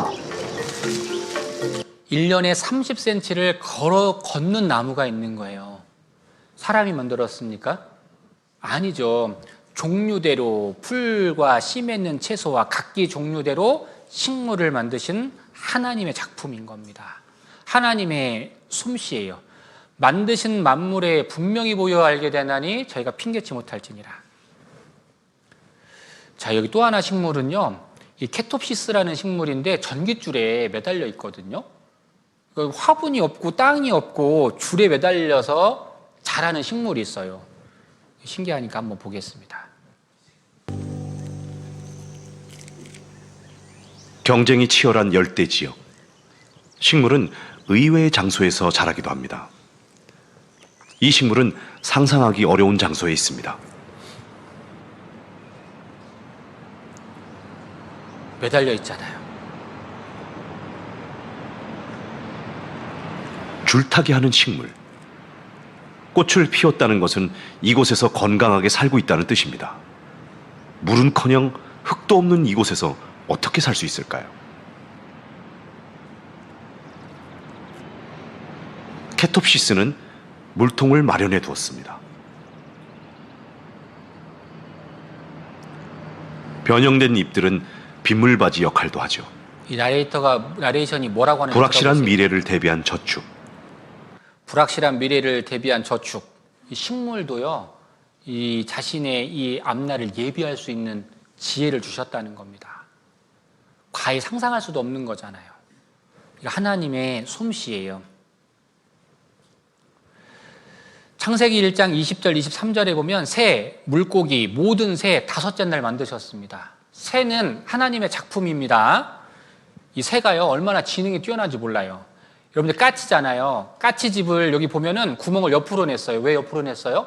위로 냈다가는 빗물이 다 셀 거잖아요. 아래로 내면은 새끼들이 다 떨어질 것이고, 그러니까 이 까치 생각에도 옆으로 내는 것이 옳구나. 옆으로 낸 겁니다. 그리고 이 나뭇가지로 집을 지었는데요. 이 보통 일이 아니거든요. 이 솜씨가 보통이 아닙니다. 그리고 이 안에 들어가 보면 뾰족뾰족한 나무 때문에 새끼들이 찔리잖아요. 안에는 푹신푹신한 이 털과 진흙을 깔아놨어요. 이 까치 집 짓는 거 영상 하나 제가 보여드릴게요. 먼저 까치 둥지의 구조부터 살펴보겠습니다. 까치 둥지는 바깥 둥지와 내부 둥지로 된 이중 구조입니다. 밖으로 드러나 보이는 바깥 둥지는 대부분 나뭇가지를 물어다 각각 끼워 넣어 엮는 방식으로 튼튼하게 짓습니다. 이런 까닭에 태풍이 불어 까치 둥지를 튼 나무가 쓰러져도 까치 둥지는 무너지지 않고 멀쩡할 정도로 튼튼합니다. 한 조사 결과 하나의 까치 둥지를 트는데 약 1600개의 나뭇가지가 필요하다고 합니다. 2마리의 까치가 한 마리당 800개 가량의 나뭇가지를 물어다 둥지를 튼다는 얘기입니다. 까치는 내부 둥지의 구조를 어떻게 지을까요? 내부 둥지의 맨 밑바닥에는 겉으로 보이지는 않지만 진흙 등을 깝니다. 바깥 둥지 바닥의 나뭇가지 사이에 진흙과 풀 등을 이겨 물어다 메우고 그 위에 좀 더 가늘고 부드러운 재료로 내부 둥지를 마련합니다. 이거 보세요. 새끼를 위해서요. 우리 머리 나쁘면 새 뭐라고 하잖아요. 막 야 이 새 막 이렇게. 근데 이 새가요, 지혜와 능력이 있어요. 하나님께서 만드셨거든요. 그러니까 이 새끼를 보호하기 위해서 바깥에는 이제 뾰족뾰족하게 나뭇가지로 탁 이렇게 정교하게 설계를 해놓고 안에는 부드러운 진흙과 털로 보호하고 있는 거예요. 이 새는 하나님 만드셨습니다. 지혜와 능력이 그 안에 다 담겨져 있는 겁니다. 자, 이 개닛이라는 새가 있는데요. 이 새는 소개를 좀 해드려 볼게요. 하늘에서는 새가 되고 바닷속에 들어가서 물고기가 되는 새입니다. 게닛은 부감을 통해 어두운 바닷속을 들여다보며 물고기 떼의 징후를 찾습니다. 녀석들은 대부분의 새와 달리 눈이 얼굴 앞에 있어 쌍안시로 물체를 봅니다. 녀석들의 눈에 들어온 것은 수천 마리의 고등어떼로 고등어는 더 커서 사냥하기가 어렵습니다. 고등어떼가 마침내 수심 9m 깊이까지 올라왔습니다.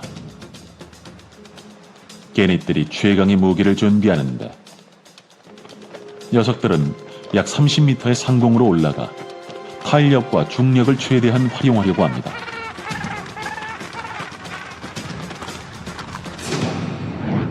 완벽하게 일직선을 유지하지 못하면 충격으로 인해 죽을 수도 있습니다.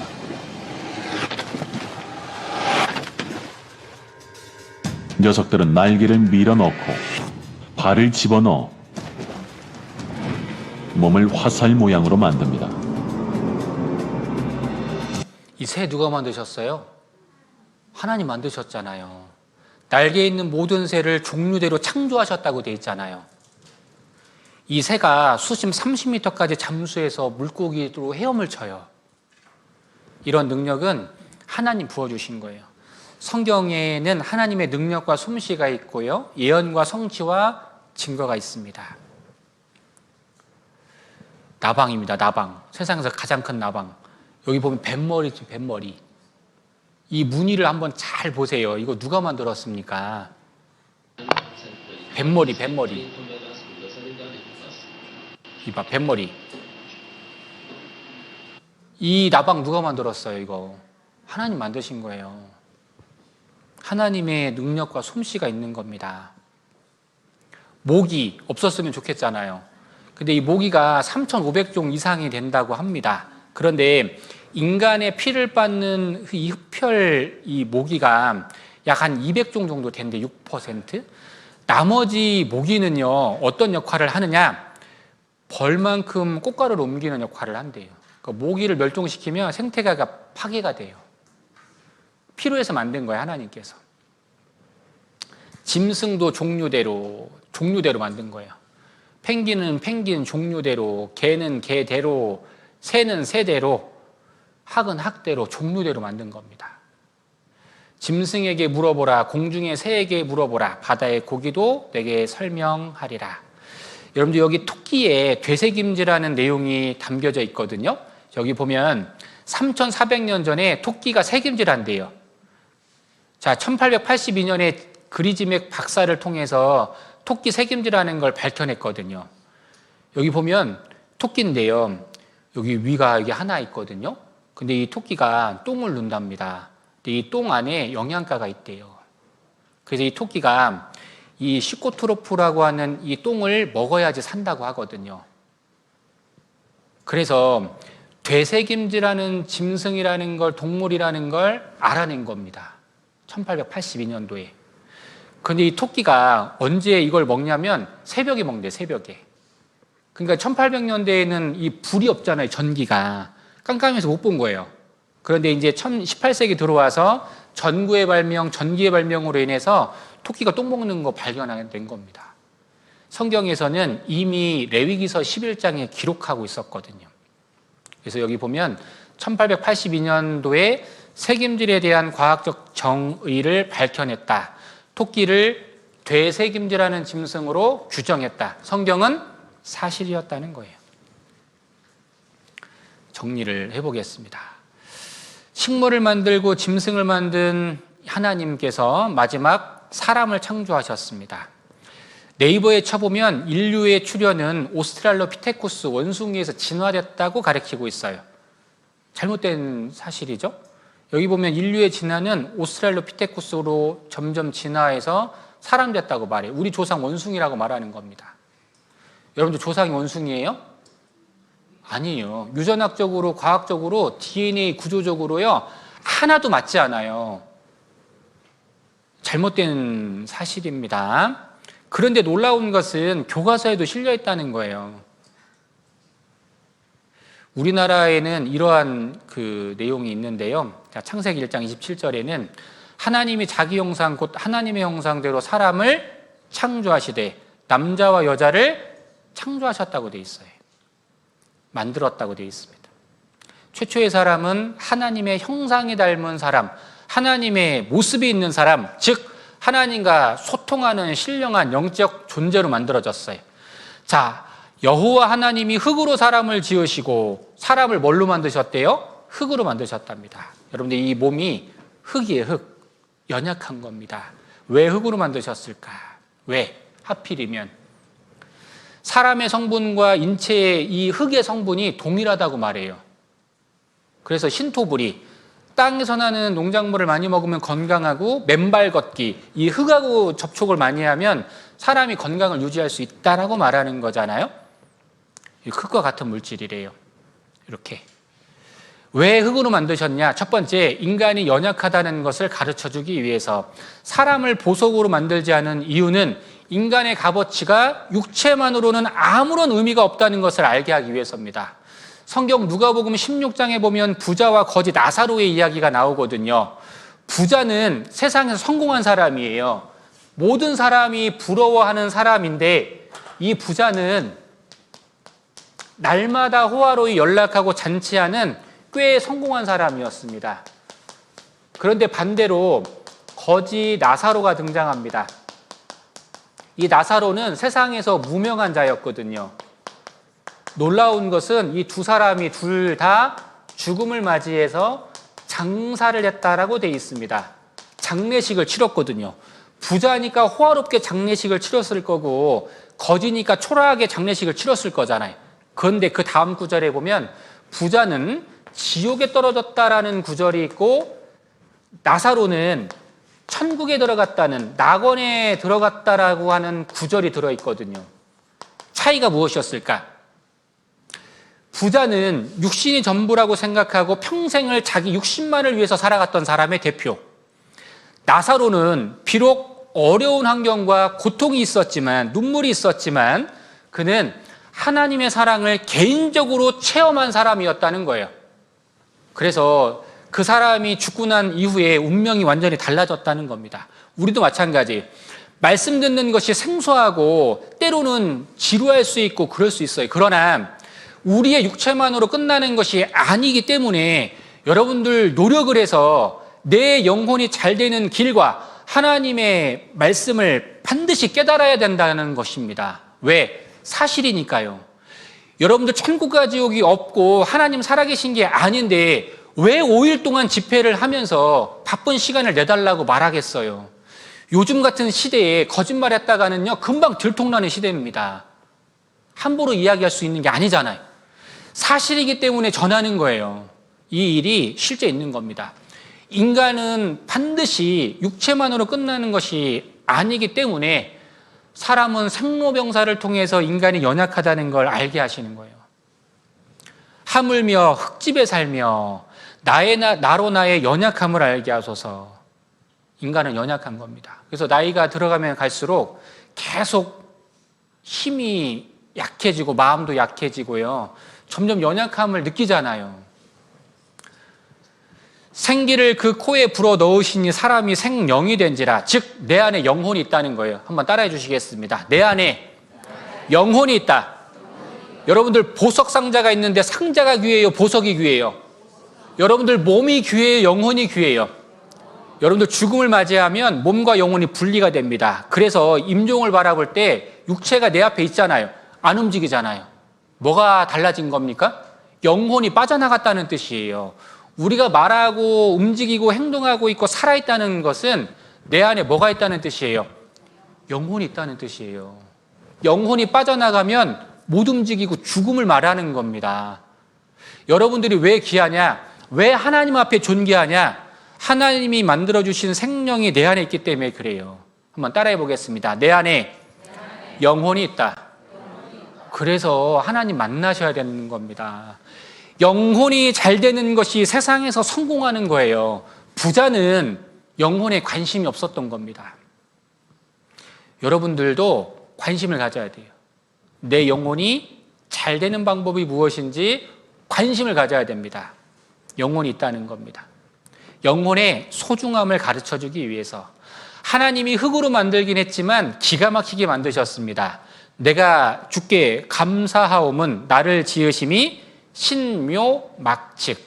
신묘막측이 무슨 뜻이에요? 위에 기가 막히게 만드셨다는 뜻이거든요. 눈썹이요 기가 막히게 만드셨잖아요. 여기 눈 밑에 있어 봐요. 입이 막 머리에 가 있어 봐요. 막 눈이 막 이상한 데 달려 있어 봐요. 이제 살다 보면은 정말 정교하게 설계되어 있다는 것을 확실히 알 수 있고요.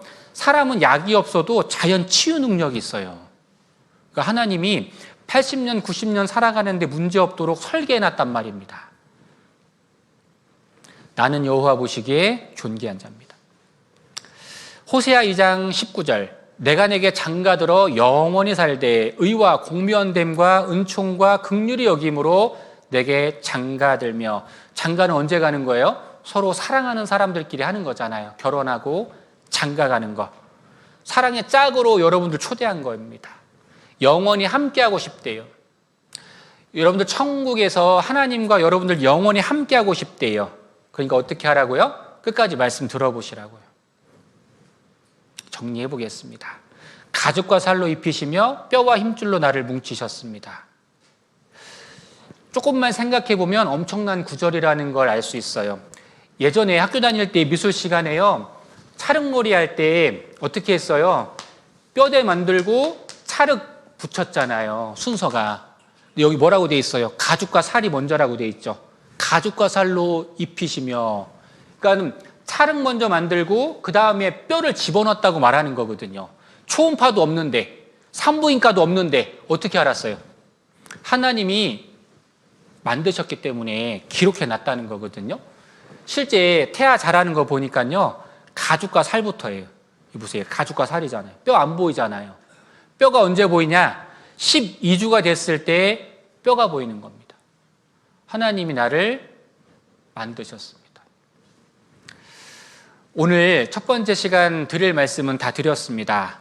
여러분들 하나님은 살아계시고 성경은 사실이에요. 그러니까 내가 얼마나 소중한 존재인지 이번 한 주간의 말씀을 통해서 자세히 배워보시고 내일도 바쁜 일정이 물론 있으실 겁니다. 그러나 다시는 내게 오지 않을 마지막 기회라고 생각하시고 마음을 조금만 더 내시고 시간을 내셔서 내일도 참석해 주시기를 간절히 부탁드리겠습니다. 기도하고 마치겠습니다. 사랑이 많으신 고마우신 하나님 감사합니다. 성경 강연의 첫 번째 날 말씀을 증거할 수 있도록 인도해 주셔서 감사합니다. 말씀들은 많은 분들 기억해 주시고 꼭 구원을 받을 수 있도록 도와주시고 내일도 함께 말씀을 들을 수 있도록 인도하여 주시옵소서. 고마우신 예수님 이름으로 감사하며 기도드렸습니다. 아멘.